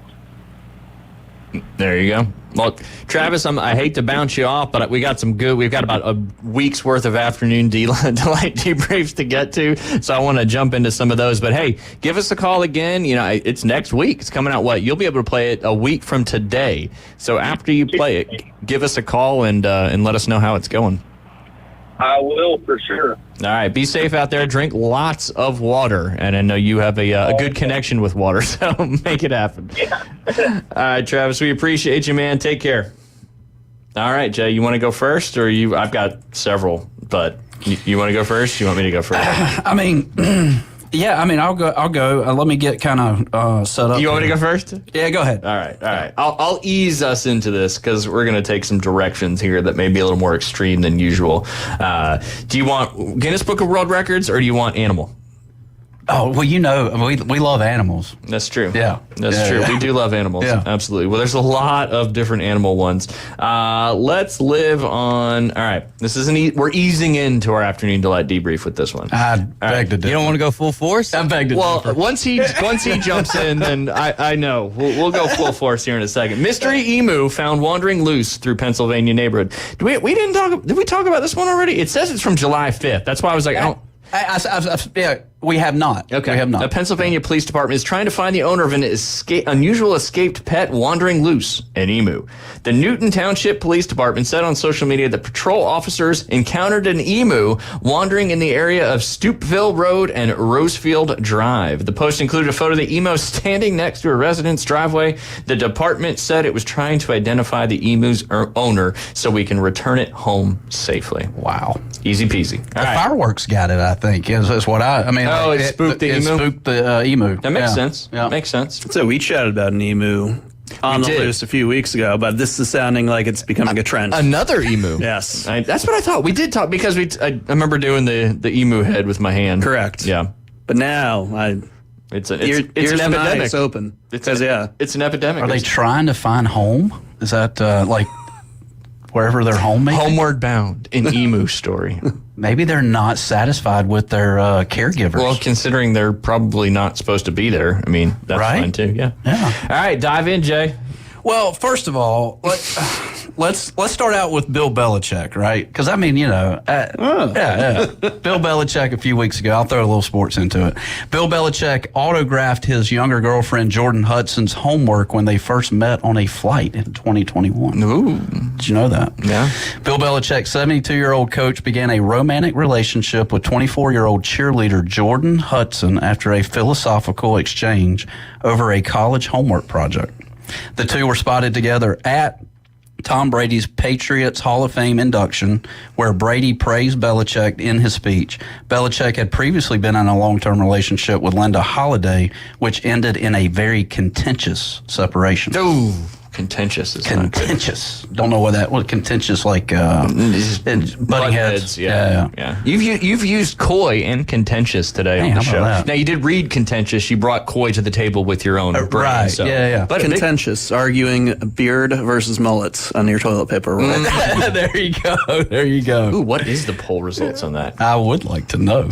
How about this one though, Ryan? Because like this one, I came across this one a few days ago. You know me, right? Like I love like a good 3/8 dirt oval track. Absolutely. You know what I'm saying? You're an old school race guy. Yeah. You know, grab you, whatever, 6-pack of beer, just go watch some good old racing, right? There you go. All right. So 3/8. Actually, it's a 2/8 oval dirt track up in Tennessee. And it's Weber Valley Speedway, WEABER. Let me stop you first because I have a question. It's a 2/8. 2/8 of a mile. So also known as a quarter of a mile. 2/8 quarter. There you go. Yeah, there we go. We're off to a good start. Man, that is fantastic, dude. That's fantastic. I know you're just reading it, so yeah. 2/8, 1/4. Here we go. That racing, they're not the best at math up there. Yeah. It's the same thing. I'm gonna start calling a quarter. I'm like, yeah, it's 2/8. You mean a quarter? No, it's 2/8. It's 2/8. You just started a trend. All right, so you know how tradition. 4/16 of a mile. The traditions, right? Everybody's got traditions. Absolutely. Well, do you know what Weber Valley Speedway's tradition I is? have no idea, but I know it's going to be good. The Beavers are back and hairier than ever. Oh, I saw this. Join us at 11 a.m. for the annual Beaver Shave Contest in Turn 3, baby. In Turn 3? Turn 3. We're Man. shaving some beavers. How do they capture are these like domesticated beavers? Don't know, but there's a picture of this probably 23-year-old lady. I love how you got that probably 23. She does look about 23 or 24, brown-headed, right? Yeah. Boy, she's kind of gorgeous. But she didn't go clippers. I mean, she had the razor. She's got the straight razor. There's straight razor in the beavers? And she's got Gillette That's shaving dangerous. foam on this beaver. I feel like Pete is going to get involved with this. Trapping beavers and then shaving them? Now look, I know we're on Is this real? This is real. Hey, we're on an ESPN show. ESPN sponsoring this right here. Because it's a picture, yeah. Yeah, beaver shaving contest right there at Weaver Valley Isn't Speedway. the fur on a beaver very important to its survival? I don't know. You just keep them in the zoo until they get their hair back, right? Yeah. How quickly does a beaver's hair grow back? Man, these are great questions. I have a lot of questions in response to this story. Same. I mean, this is crazy. But once you let that beaver out into the wild, basically the hair probably grows Instantaneously? I doubt it. If you're bicking a beaver, then we got issues. I mean, because their fur is waterproof and it also keeps them warm. So it makes sense why they're doing this in the summer. I'm learning so much, Ryan. What do you mean you're learning? That beavers have fur and it's waterproof and all that? I did not know they were waterproof. They have waterproof. big teeth, too. They do. Yeah. This one's not showing its teeth. Well, because it's being shaved. It's terrifying. Right, it's terrifying. Let's just go looking. It's looking for some wood to eat and a dam to build. Oh, man. Where is this again? Weber Valley Speedway up in Tennessee. I had the name of, it was like Salina, Tennessee. Anyways, it looks like, it would be a great time to go up and check that out. David, you got RJ this afternoon? I do. You need to ask him. I'll see what he knows about this. This isn't really in his wheelhouse, but it's racing. Hey, this is grassroots racing here, man. This is where it all starts. This is where it all starts right here. Sometimes, you just got to take a break from the race. Shave some beavers. Turn 3, though. Not turn 1, not turn 2, not turn 4. Turn 3. Yeah. On that 2/8 track. 2/8 of a mile track. Oh. Or a quarter. Or a quarter. It all depends. Oh, man, this is great. That was a good one. This is good. That's what happens when you have a lot of time off. You have these stories that just kind of fall into your lap. All right, I got a Florida man one. It doesn't have a long story, but we can discuss like we did with the beaver shaving up there in Tennessee at the race. Man arrested. This is a Florida man, of course. Man arrested for tranquilizing and sexually assaulting alligators. That's not the word they used in the article, but I wanted to make it a little more PG for our audience there. A Florida man has been arrested after authorities report he was tranquilizing alligators in the Everglades and then assaulting them. Oof. Yikes. That's a lot to take in. Yes, it is. Did he grab it by the tail or the head, or? This is all I got, man. Okay. They were tired, though. They were sepia gators. He tranquilized them. How do you tranquilize a gator? You got to get it in the, because their tops, that's tough to get through. Right. Where are you going to tranquilize them? In the leg? God, something. Yeah, I don't know. Nighttime, daytime? Again, that's all I got. Yeah, that's all I got. I'm going to guess he's not going by the cover of night, just because what about the other gators? I don't know. There's a lot to unpack with this story. There is. Odds sound good on the daytime. Yeah. And the Everglades, too. I mean, it's scary down there in the Everglades, no doubt. Man. Is this guy still behind bars? I don't know. Yeah. But, I mean, there's a picture of him. So. Oh, okay. Yep. There might have been some substance involved with that, but, to each his own, I guess. Yeah. I mean, that's mean for the... He doesn't look shocked if that's the case. No. He kind of looks like, who was that one movie character on The New Guy? You remember that movie? Yeah, he was always kind of the skinny, nerdy guy. Yes, the guy on Road Trip, the skinny dude from Road Trip. He was in Road Trip too. He was I'm in pretty Road sure, Trip too. But y'all know who I'm talking about. Yeah, I know you're talking I think about. he kind of looks like that guy a little bit. Yeah. When your movie career winds up wrapping up. What if it's him? Yeah, I was gonna say it could be. Gator lover. Wow. That's actually, I don't know if you love Gators if you're going to do that to them. Gator hater. Gator hater. Yeah. He's a Florida State fan. Yeah. Right. I had to work that in there. Oh, That's crazy. it's hard to continue on after that. Yeah. Especially yours up there. Well, the heat gets everybody. It does. It makes you do crazy It stuff. does. I mean, South Florida, I'm sure it's 10 degrees warmer down there than here, maybe, perhaps. I don't know. The humidity and temperature everywhere seems to be pretty robust right now. Mm-hmm. That's for sure. Did they say for your story, did they also tranquilize? Yeah, that was my initial thought. Like, how are we getting the beavers to go along with that? No kidding. I mean, the thing is she's got this Gillette shave foam, and like the beaver is all has the foam on him. Oh no, I pulled up the picture. Oh, you did? Oh, I yeah. got you. Yeah. I mean, I don't see how you could. You maybe would. Maybe put what do you call it whenever you what's the word I'm looking for? Not tranquilize, but you just kind of put them night for a little bit. I don't know. Roofing the beavers? Yeah, roofing the beavers. Yeah. I bet you that's probably Full circle. what they did. Yeah. We just tied it together with the alligator story. I mean, they do have beaver pelts, so maybe they're doing good with the fur. Could be. I'm going to leave it at that. Could be. Going good with the fur. Yeah. I don't know. Be some good folks to hang out with. I tell you what, it would be interesting with if you go check it out. You can hang out with the beaver shaving guy. I might do that too, but I'm not hanging out with the alligator guy. No. You said good folks to hang out with. Yeah, I'm talking about the Speedway folks. Okay, I'm not talking about the dude down in South Tennessee. Florida. Yeah. What you got? I'm just checking out like the Weber Valley Facebook page in general, and I don't know how much of this is actually real. Oh, really? Well, I don't know. They have a salad toss showdown at Weber Valley. It's got ESPN on it as well. I mean, but at the same time, it does look pretty real. Like they've got cars on the track and whatnot, but then the admins or whoever who are typing these things out are like they can't have more than a third grade education. Yeah. No. Have you seen the folks getting married, and then in the background there's a sign that says "Raise hell, praise Dale"? I have not seen that one yet. Yeah, you'll see it. Oh my goodness! I'm going to go with this may not be a factual story. I don't know. I'm going to be very disappointed. I know. I know. I will say on the Facebook, it's pretty good for the fact that there are just a few grammatical errors on there. I liked one of the comments was the electric razors and automatic DQ. Yeah. Ooh. How are you getting through? This is just the physics of this doesn't make sense. No. And then the best though is instead of the tranquilizer, the beavers are given a laxative to keep them calm like the shape. I'm sure they didn't spell laxative correctly either. Believe it or not, no. Butchered? No. Yeah. But the Brazilians will wax the competition. Oh, goodness. Oh, it's fantastic. True or not, it's a great afternoon delight debrief story. No doubt about it. Looks like they also had one of those hoverboard. They had one of those on the dirt track. If you could see this. Like the one you stand on? One of those things? Oh, those never work right. Yeah, but this was in the dirt. It's true. It's true. Oh, yeah. Mike of Albany, Kentucky. Yeah, he was the only one to finish, and he got a free ticket to tonight's race. Heck yeah. So he brought his hoverboard from home? Nice. He always has it in the car in case there's a competition on a dirt track. Yeah, buddy. On a 2/8 mile dirt track, nonetheless. Yes, sir. Oh, I just see I see the picture of the guys the guys getting married.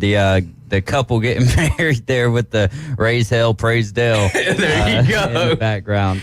There's nothing more dangerous than a redneck with a bunch of money. I can tell you that. Goodness. Luxury trackside seating, $75 with positive COVID test. $125 if not. Comes with 3 free beers. Turn 3, the Rona stands. Same turn where the beaver shaving's going on. Oh, boy. Good stuff. Oh, boy. Good stuff. I'm just waiting for that 1220 to hit. Yeah.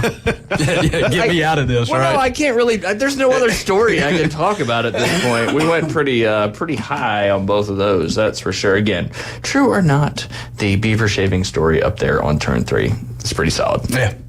Oh my goodness. Congrats to our promoter Jeb for getting a job with FedEx, even though he a convicted felon. Convicted felon. If your package is delayed, it's because he hasn't got his horse trained all the way yet. Oh, and we'll end on that. You're listening to the Inside Drive live here on ESPN Northwest Florida. And we'll dive into some golf when we get back. I don't know. Beaver shaving. You're listening to the Inside Drive. We'll be right back. ESPN Northwest Florida. It's the Coach James Hale Show.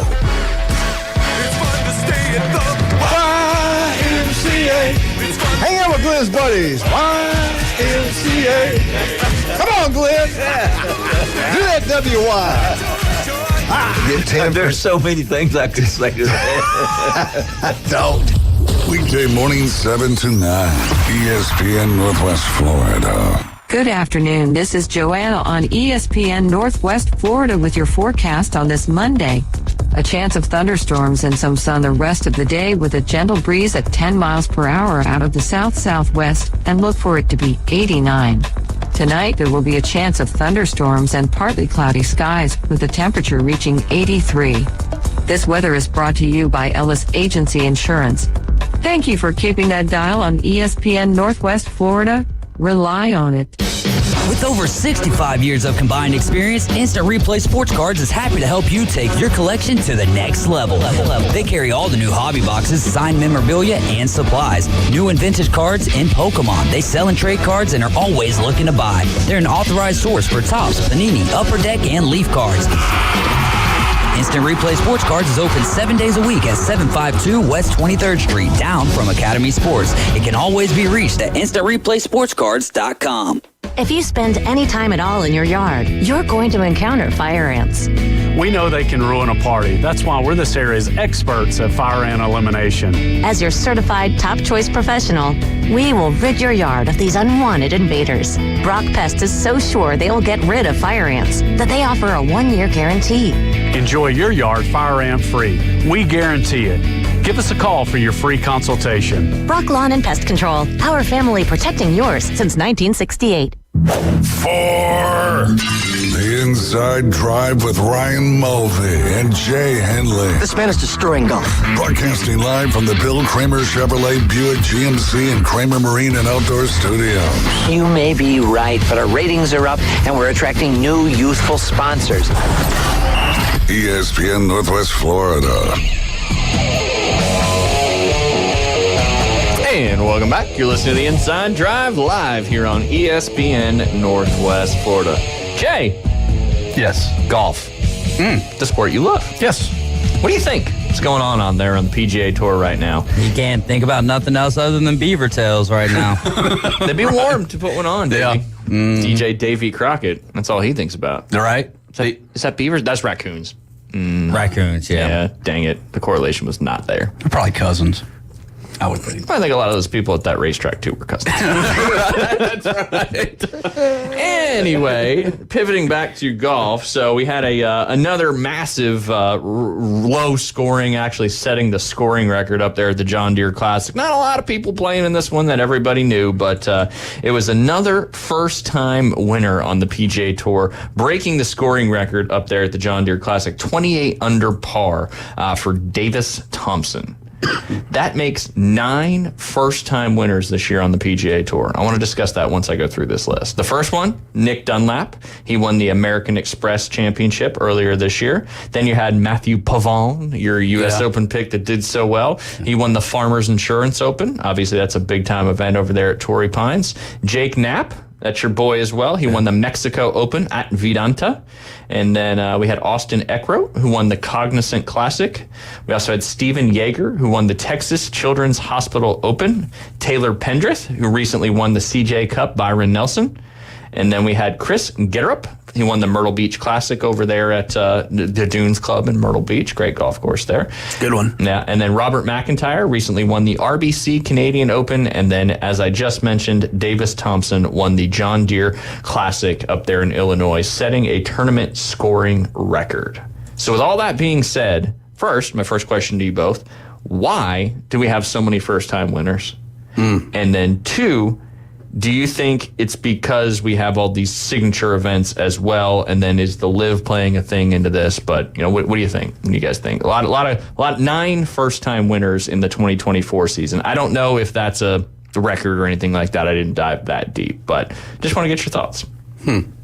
Well, I'd say, yeah, with the fields, overall for golf now being segmented out, like you said, with LIV and the fact that, you have all these events, seasons very condensed, and you get more and more people that are doing load management, which I think is, more prevalent now in every sport than ever before. Yeah. So it's funny, even if you're a golfer, I mean, it's one of those pieces where it's getting factored in. And I think it all comes down to, compared to many years ago, the sports science behind it all, where you get the analytics and everything else, and you kind of pick your spots to realize where you maybe need a week or so to recoup and not play. So for the first timers, yeah, I was going to say, if you have a less competitive field, it makes sense where you get more first time winners. And while it might not be the best for, TV ratings, I always put myself, if I'm at the event, it's got to be more fun to root for somebody for their first time if you're there live, right? Yeah, absolutely. I agree. Yeah.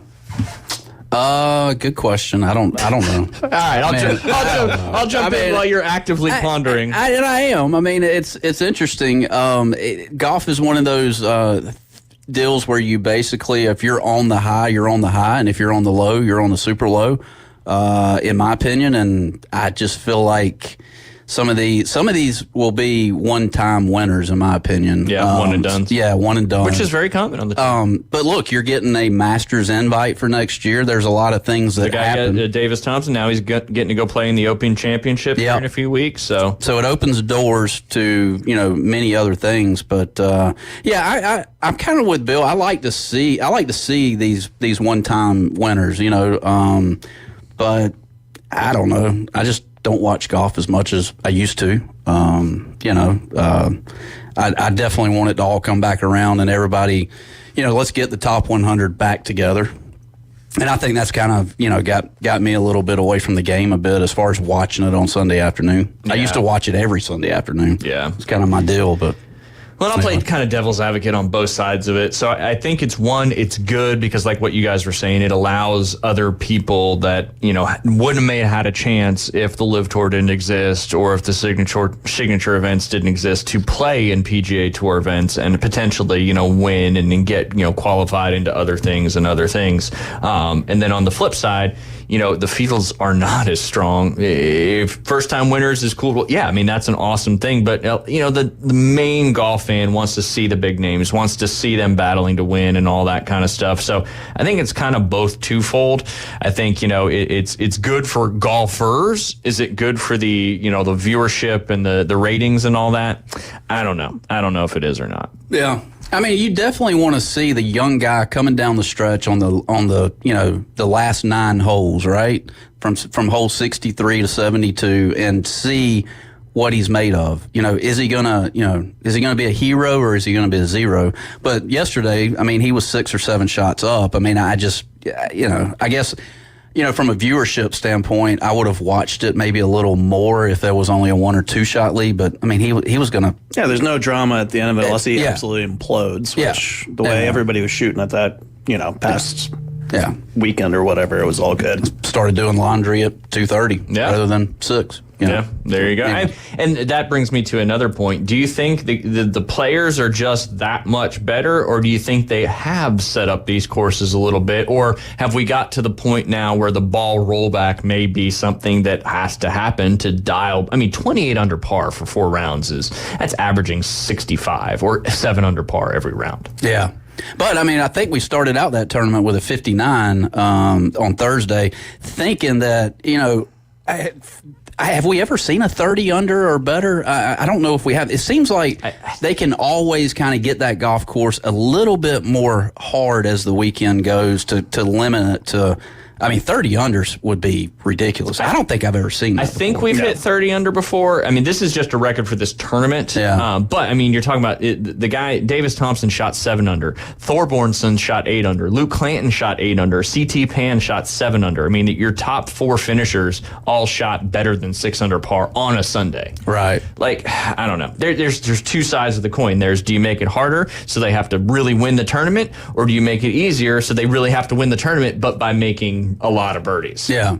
But, these golf courses that are playing, their course ratings got to be 75 or 76. At the distance, just the distance alone for amateur golfers, absolutely. So when you're consistently popping 63s and 64s out there, you're going to be like, what, a plus 11 or plus 12 handicap? I mean, 0 handicap today means nothing. It meant a lot 20 years ago. It don't mean nothing today. No. I mean, it's crazy. No, absolutely not. Yeah, I mean, and it's interesting, the seasons, we talk about I always continue to talk about it because I feel like there's always going to be a resolution, but there still has not been a resolution. LIV continues on, PGA continues on, these signature events, I think they're all over. You got the Open Championship coming up in a couple weeks, and then they roll right into the playoffs, and the PGA Tour season will be over.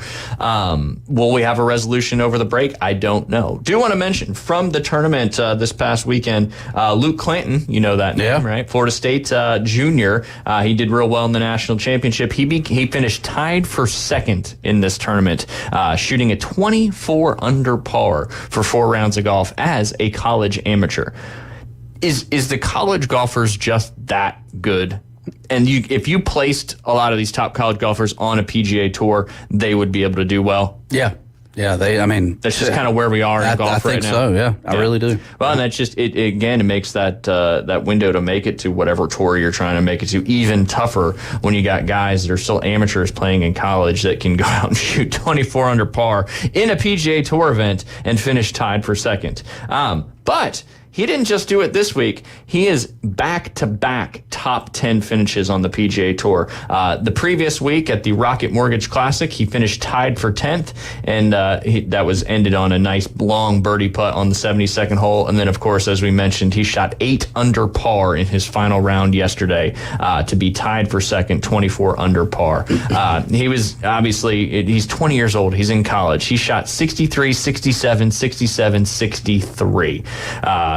Just nuts. It is nuts. And you remember he made the cut at the Open at Pinehurst, finishing tied for 41st. But just unbelievable golf from, and he did great in the national championship. They came up just shy. Yeah.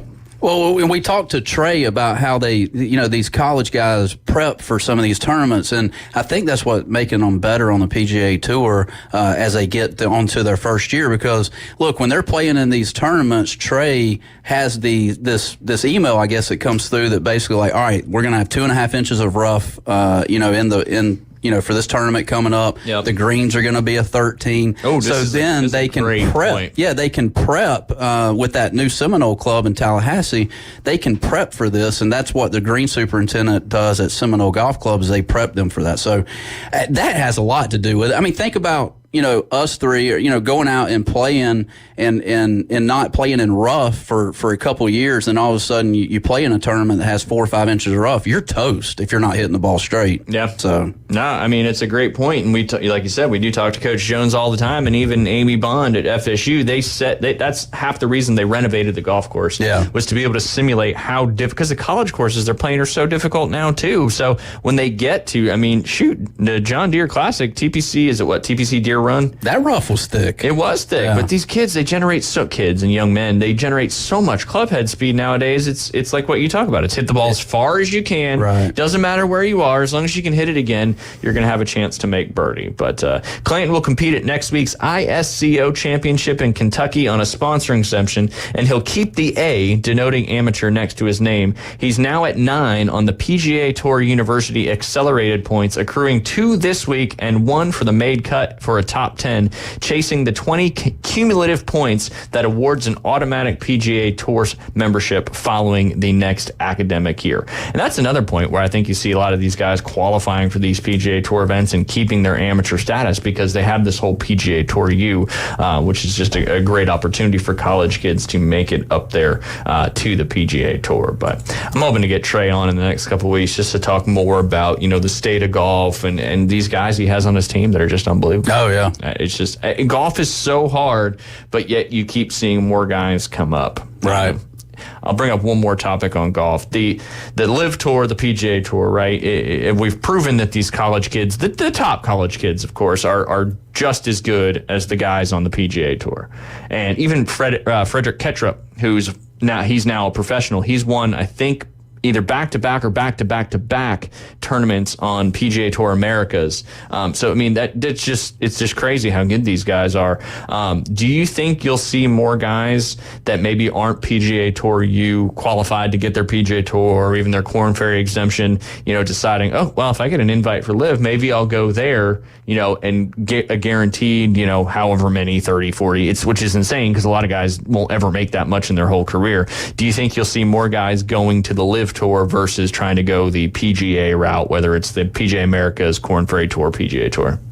The few people that I've associated myself with that have potential to have that decision, there's an automatic yes. I will go to LIV. That's the folks that I've talked to, and I mean I'm not talking like a bunch. I'm talking a few folks that have that opportunity where LIV could reach out to them in the next coming, let's say a year or two. But it's bar none. They're going straight to the LIV Tour because they see the money. Yeah, and they're young, and it's guaranteed. Obviously, you can win more as you play, but do you think we ever see a scenario where the PGA Tour is now? I was going to say offering signing bonuses like the LIV Tour does, but I don't know. Might have to start turning that way because if you're going for the long play and you get all the young talents going over to LIV, and PGA starts to go down on the ratings, and you got to figure out something to bring people back and talent back into the pool. I mean, I just feel like the longer this drags out, the more fractured the game of golf is going to continue. I agree. We got the Open Championship coming up here, and then majors are over, so you're not going to see any combined golf anymore. But is President's Cup this fall? I think so. I think it is. I think it is. I never get that as excited for the President's Cup because the Ryder Cup, the European team's so much stronger than the international team. But I think it's coming up this fall. Lowest score in PGA Tour history. Do we have a guess since that was earlier? Is it over 30? Oh, yeah. 36. Under 36. 36 under? That's my guess. What else? I thought he had it, and I was like, oh. Close. I would say 29. I didn't think we had reached. He just said it was over 30. Oh, okay. All right, 31. Let me be sure you didn't go over prices, right? 45. 10. 33. 34 under. Cam Smith, 4th win on tour, and that was the Century Tournament of Champions. Back in Kapalua. Mm-hmm. You can go low on that course. Yeah. 34 under par. Yeah. And now he's on the LIV Tour. What are we looking at? Oh, President's Cup this year. There you go. You could have just told me. You could have just said it on the air. No, it was good for radio, just to hold up a laptop. Yeah, no, absolutely. I like how they have a logo like that. That's kind of cheesy. It is. What happened to the old President's Cup logo? It does look cheesy, doesn't it? I know. That's my initial thought. The 30s hung around too. Ernie Els was 31 under back in 2003. So the 30s has been done. It has been done. Yeah. And maybe I'm just making more out of low scoring than it really is. It just seems to be more consistently low scoring than it ever has been. Yeah. And that's why the Open was so much fun. The U.S. Open, excuse me, because there you go. Because it was good. Yeah, sorry, the Open Championship. Is that 2 weeks? Right, closing in. Let's see. July 18th through 21st. That's Is that next Thursday? No. Yes. Holy crap. Whoa. We're almost back to school. The claret jug. Roll Troon. Yes. Roll Troon. 156 Open Championship. Predict it now. LIV player wins or non-LIV player wins? Oh, boy. Let's go non-LIV player. I mean, it's got to happen eventually, right? Yeah. Richard Bland's won back-to-back major champions on the senior tour. Ah. He's a LIV guy. And he flat out said, I went to LIV because of the money. It's like, I probably would have too. So there's senior guys on the LIV. Didn't know that. Yeah. Ah. Yeah. I had to listen carefully to what you said. Gotcha. And he played in the Open because I think he was exempt from another way. Okay. And but yeah, they remember. I think that was just the two of us when we were talking about when he won that the first one. He didn't get all the exemption that came with being on the senior tour and with the PGA or the Champions Tour because he's a LIV guy. Ah. So it affects your senior guys as well. Yeah. All right. So you're thinking non-LIV wins this one? Non-LIV. Yeah. How about you? Early prediction. Who you think? You know who I'm going with. Victor Hovland. He's game. He's ready. He's ready. What do you think, Bill? LIV guy or non-LIV guy? We'll regroup in a couple weeks and see how we did. Yeah, I'll go LIV. I think it's going to be a LIV guy too. Man, who y'all taking? I could see like a Cam, like you just say, like a Cam Smith kind of. This is over there on his neck of the woods. Well, he's from Australia, but he plays well in European courses, and I don't know. And I just think Bryson's still the guy to beat in majors. Yeah. He's shown that and we saw that with Brooks last year, so it may fade out. But Bryson's just, I think, a little different than Brooks. Right. Yeah. It's going to be fun either way. Royal Troon's an awesome one up there in Scotland, and it's been played a lot of times. It's its 10th Open Championship up there at Royal Troon. Royal Troon. Nailed it. Yeah. Oh, goodness. All right, one segment left on this beautiful Monday. You're listening to the Inside Drive live here on ESPN Northwest Florida. ESPN Northwest Florida, available on all your devices. Keep connected. Hear your favorite sports talk hosts. The Coach James Hale Show. You're listening to the Inside Drive live. The afternoon underdog. And your favorite teams. Braves winning! We're live on the app. Tune in, Alexa, ESPNPC.com, Facebook, YouTube, and in your car at 101.9 and 104.3. Wherever you go, there we are. ESPN Northwest Florida.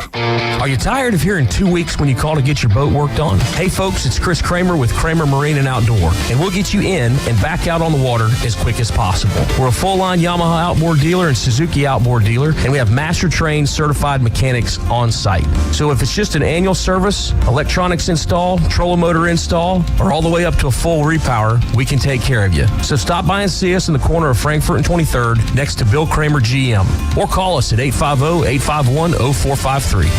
Hey there, business owners. Do you feel lost in a sea of numbers, struggling to navigate your day-to-day accounting? At Lighthouse CPAs, they specialize in guiding businesses to make more money and keep more of what you make. From bookkeeping to tax planning, they've got you covered. Plus, with their user-friendly software, managing your finances has never been easier. Spend less time on paperwork and more time growing your business. Call Lighthouse CPAs 850-785-5254. PCB Hobby, the beach's premier hobby store for sports cards, comics, coins, and trading card games. PCB Hobby carries the largest selection of boxes and packs from the latest releases of brands like Topps, Panini, Leaf, and more. Looking for a specific player or team? PCB Hobby has a wide assortment of raw and graded cards. They carry parallel rookie, game used, and autographed cards in both modern and vintage. Have a collection you want to sell? We buy, sell, and trade. PCB Hobby on Back Beach Road, just east of Florida Linen. Call 850-320-8388. The locals love it. You're gonna love this. You are my favorite. It's my favorite. Everybody's favorite. The Inside Drive with Ryan Mulvey. Live from the Bill Kramer Chevrolet Buick GMC and Kramer Marine Outdoor Studios on ESPN Northwest Florida.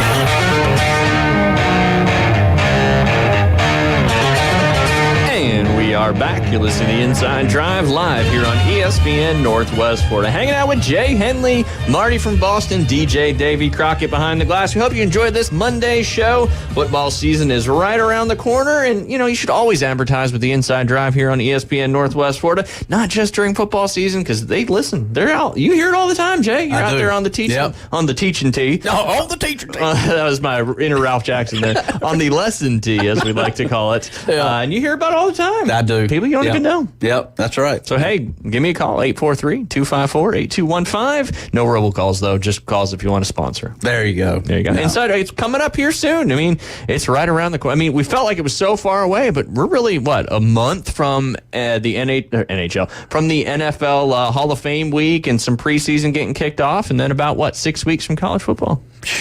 It's on, baby. It's happening. It is. I can't wait to see the surf turf on EA College Football 25. I've seen some clips. It looks cool. Coastal Carolina. They call it the surf turf. Yeah. Gotcha. Yeah. Because it's teal. Exactly. Gotcha. Exactly. Is that nice? I thought you were talking about like some steak and lobster or something. Oh, I'm surf hungry. and turf. Surf and turf, yeah. But That'd be the way good. that you just, brought up the teacher tee, I thought you was letting your inner Ralph Jackson live a little bit more. Surf turf. Is Ralph Jackson getting out there and getting some surf and turf? Every now and again. Yeah, a big day. Every now and again. again. It's a big day. Surf and turf. That's your landscaping catering company. Yeah.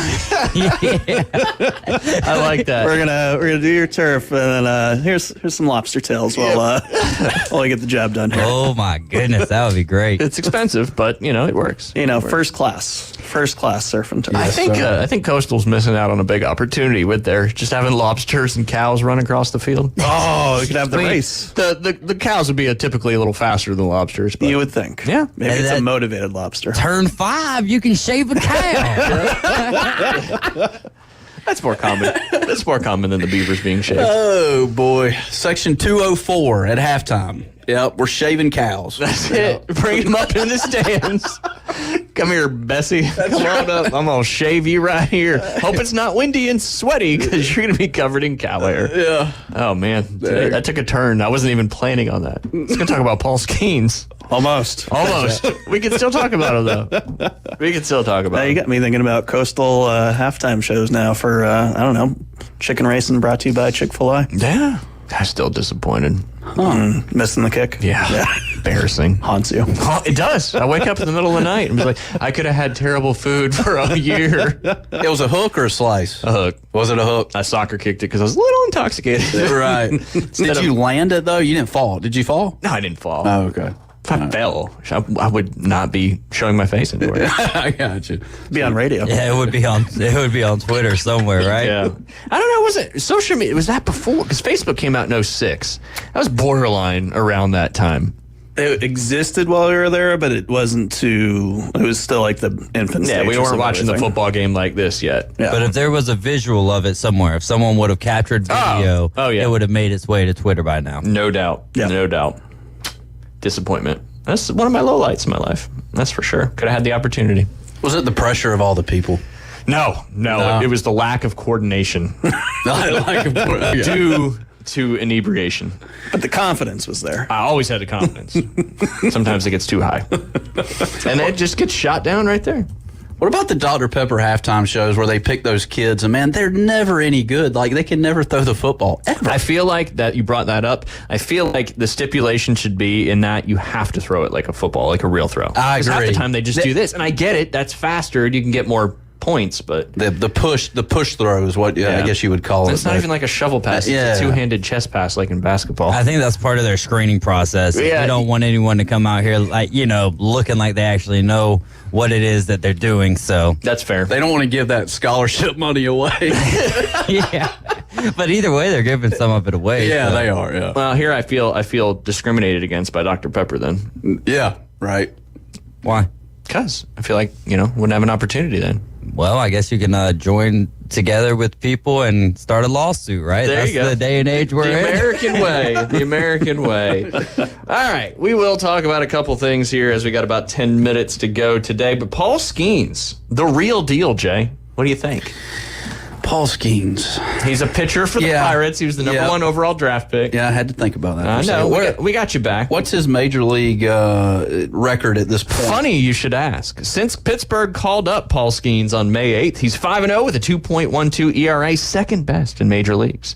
He has the 8th most strikeouts through 10 starts ever in the history of MLB. He has the MVP pitch in MLB. I don't know what that is. You know what the MVP pitch in MLB is there, David? I don't. Most valuable player pitch? I don't know. What if I click on it? Let's see what happens. Ooh, it takes me to the X machine. That makes me nervous. Oh, it's a Paul Skeens Splinker is the most valuable splitter in baseball. He started throwing it this season. It's got a bunch of numbers and charts and stuff like that. Okay. I had not heard of that yet. The RV per 1,000 is 3.9 revolutions maybe per 1,000. So it's spinning at 3,900 RPMs. I'm guessing on that. The run value is a 12. He's thrown it 31.2% of the time.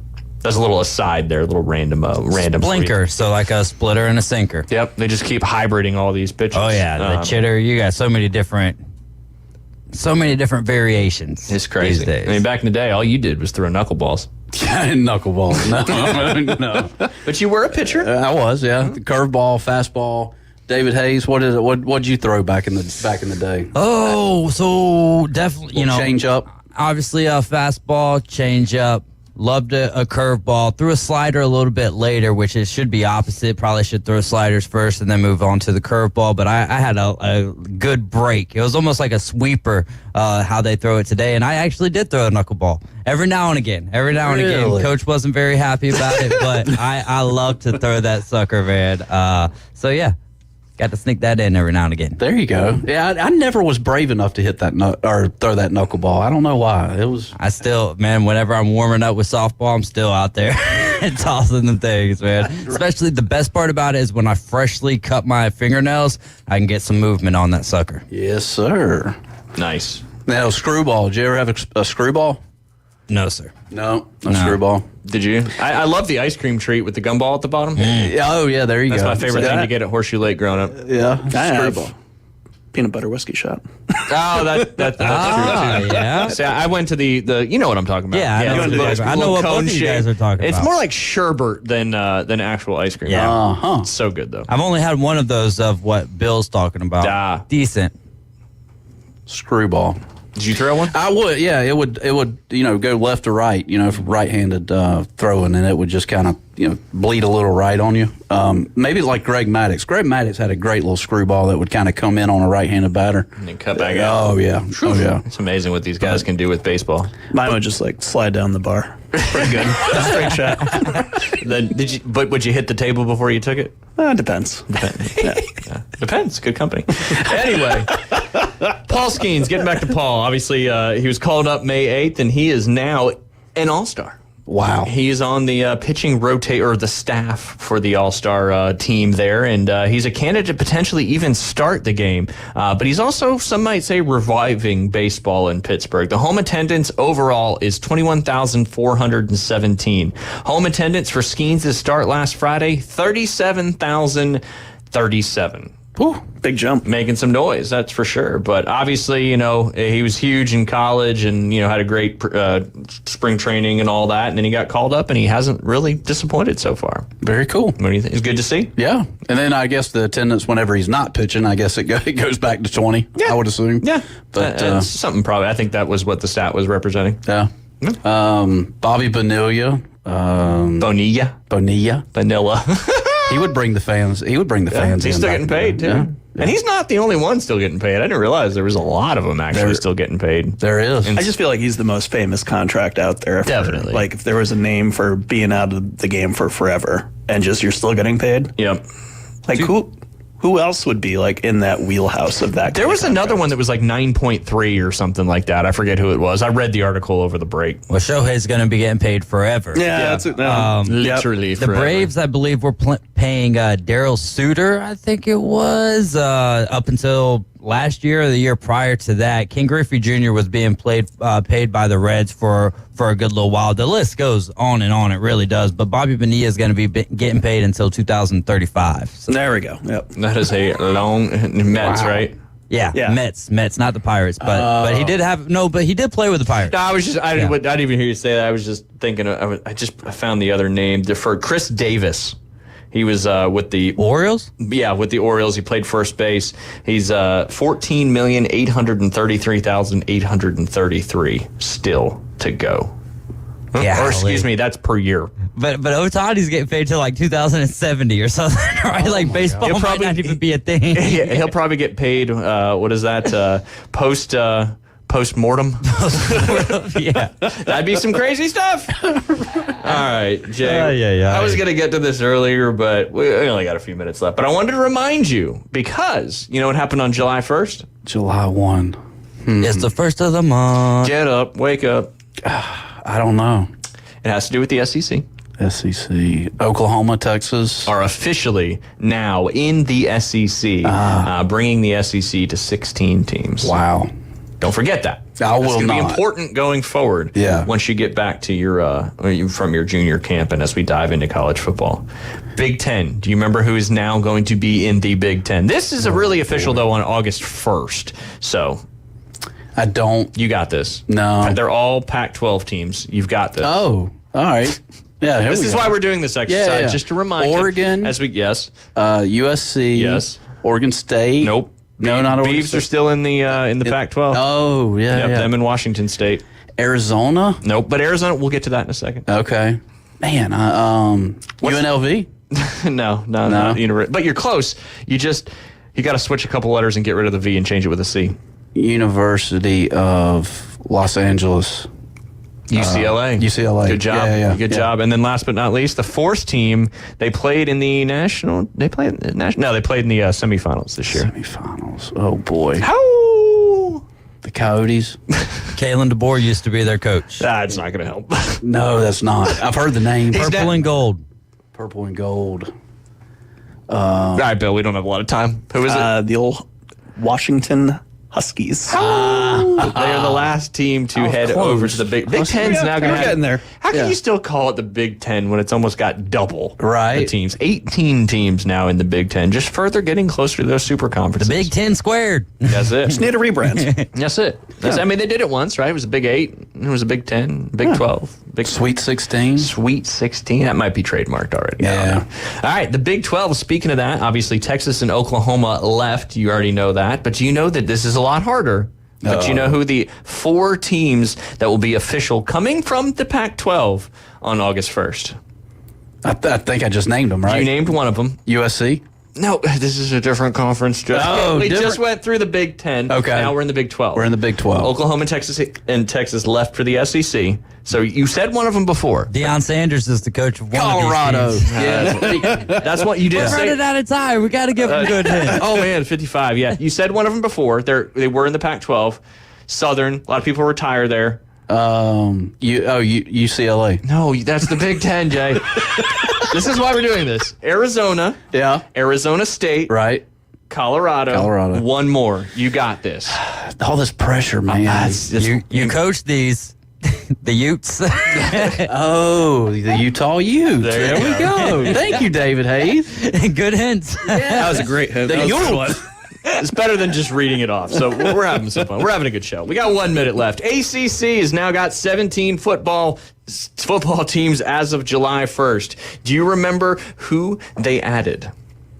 They've added one so far, and they'll add 2 more officially on August 1st. We only got about 30 seconds. One of these teams had the death penalty. Ooh, I don't know. Biggest punishment handed down to a university ever from the NCAA. Yeah, I don't have a clue. If you were to read it, it would be SMU. Or just SMU. I don't see a SH. Southern Methodist University? SMU, baby. SMU, SMU? Yeah. There you go. Is that it? That's it. Is it? Yes. Oh man, I'm not proud. I'm amazed. And then we got to go. But they'll also add Cal and Stanford, depleting the Pac-12 down to 2 teams on August 1st. So some conference realignment there. Just wanted to remind you, we'll do it again in the future because I know we're going to need to do them out more than once. Afternoon Underdogs coming up at 4 p.m. Marty from Boston, Jay, DJ, Davey Crockett. We'll do it one more time tomorrow. I know you're on a maybe right now. Maybe. All right, so we'll see you next week. We'll see you next week. You listen to the Inside Drive live here on ESPN Northwest Florida.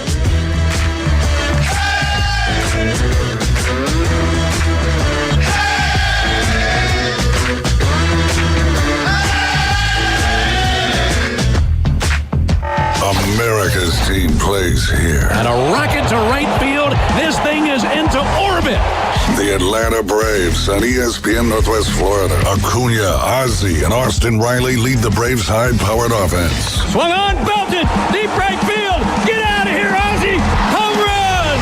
Ball game. The Atlanta Braves on ESPN Northwest Florida is sponsored by Brock's Pest Control, Store More Portable Buildings, Reliable Hydraulic Solutions, Billbird Kia, and Mid-South Lumber. Good afternoon. This is Joanna on ESPN Northwest Florida with your forecast on this Monday. A chance of thunderstorms and some sun the rest of the day with a gentle breeze at 10 miles per hour out of the south-southwest, and look for it to be 89. Tonight, there will be a chance of thunderstorms and partly cloudy skies with the temperature reaching 83. This weather is brought to you by Ellis Agency Insurance. Thank you for keeping that dial on ESPN Northwest Florida. Rely on it. Bestway Portable Buildings has been your portable building specialist since 1989. Before you invest your hard-earned money someplace else, owner Jason Mulder invites you to stop by Bestway and get a quote on just about any size building. And whether you buy with Bestway or not, it's worth the trip just to meet Bestway Buddy. Say hello, buddy. Good boy. Bestway Portable Buildings, just north of Hartz Marine on 231, and online at bestwayportablebuildings.com. The best in portable, period. Tell them Buddy sent ya. Are you thinking of doing a fundraiser? Well, Krispy Kreme Donuts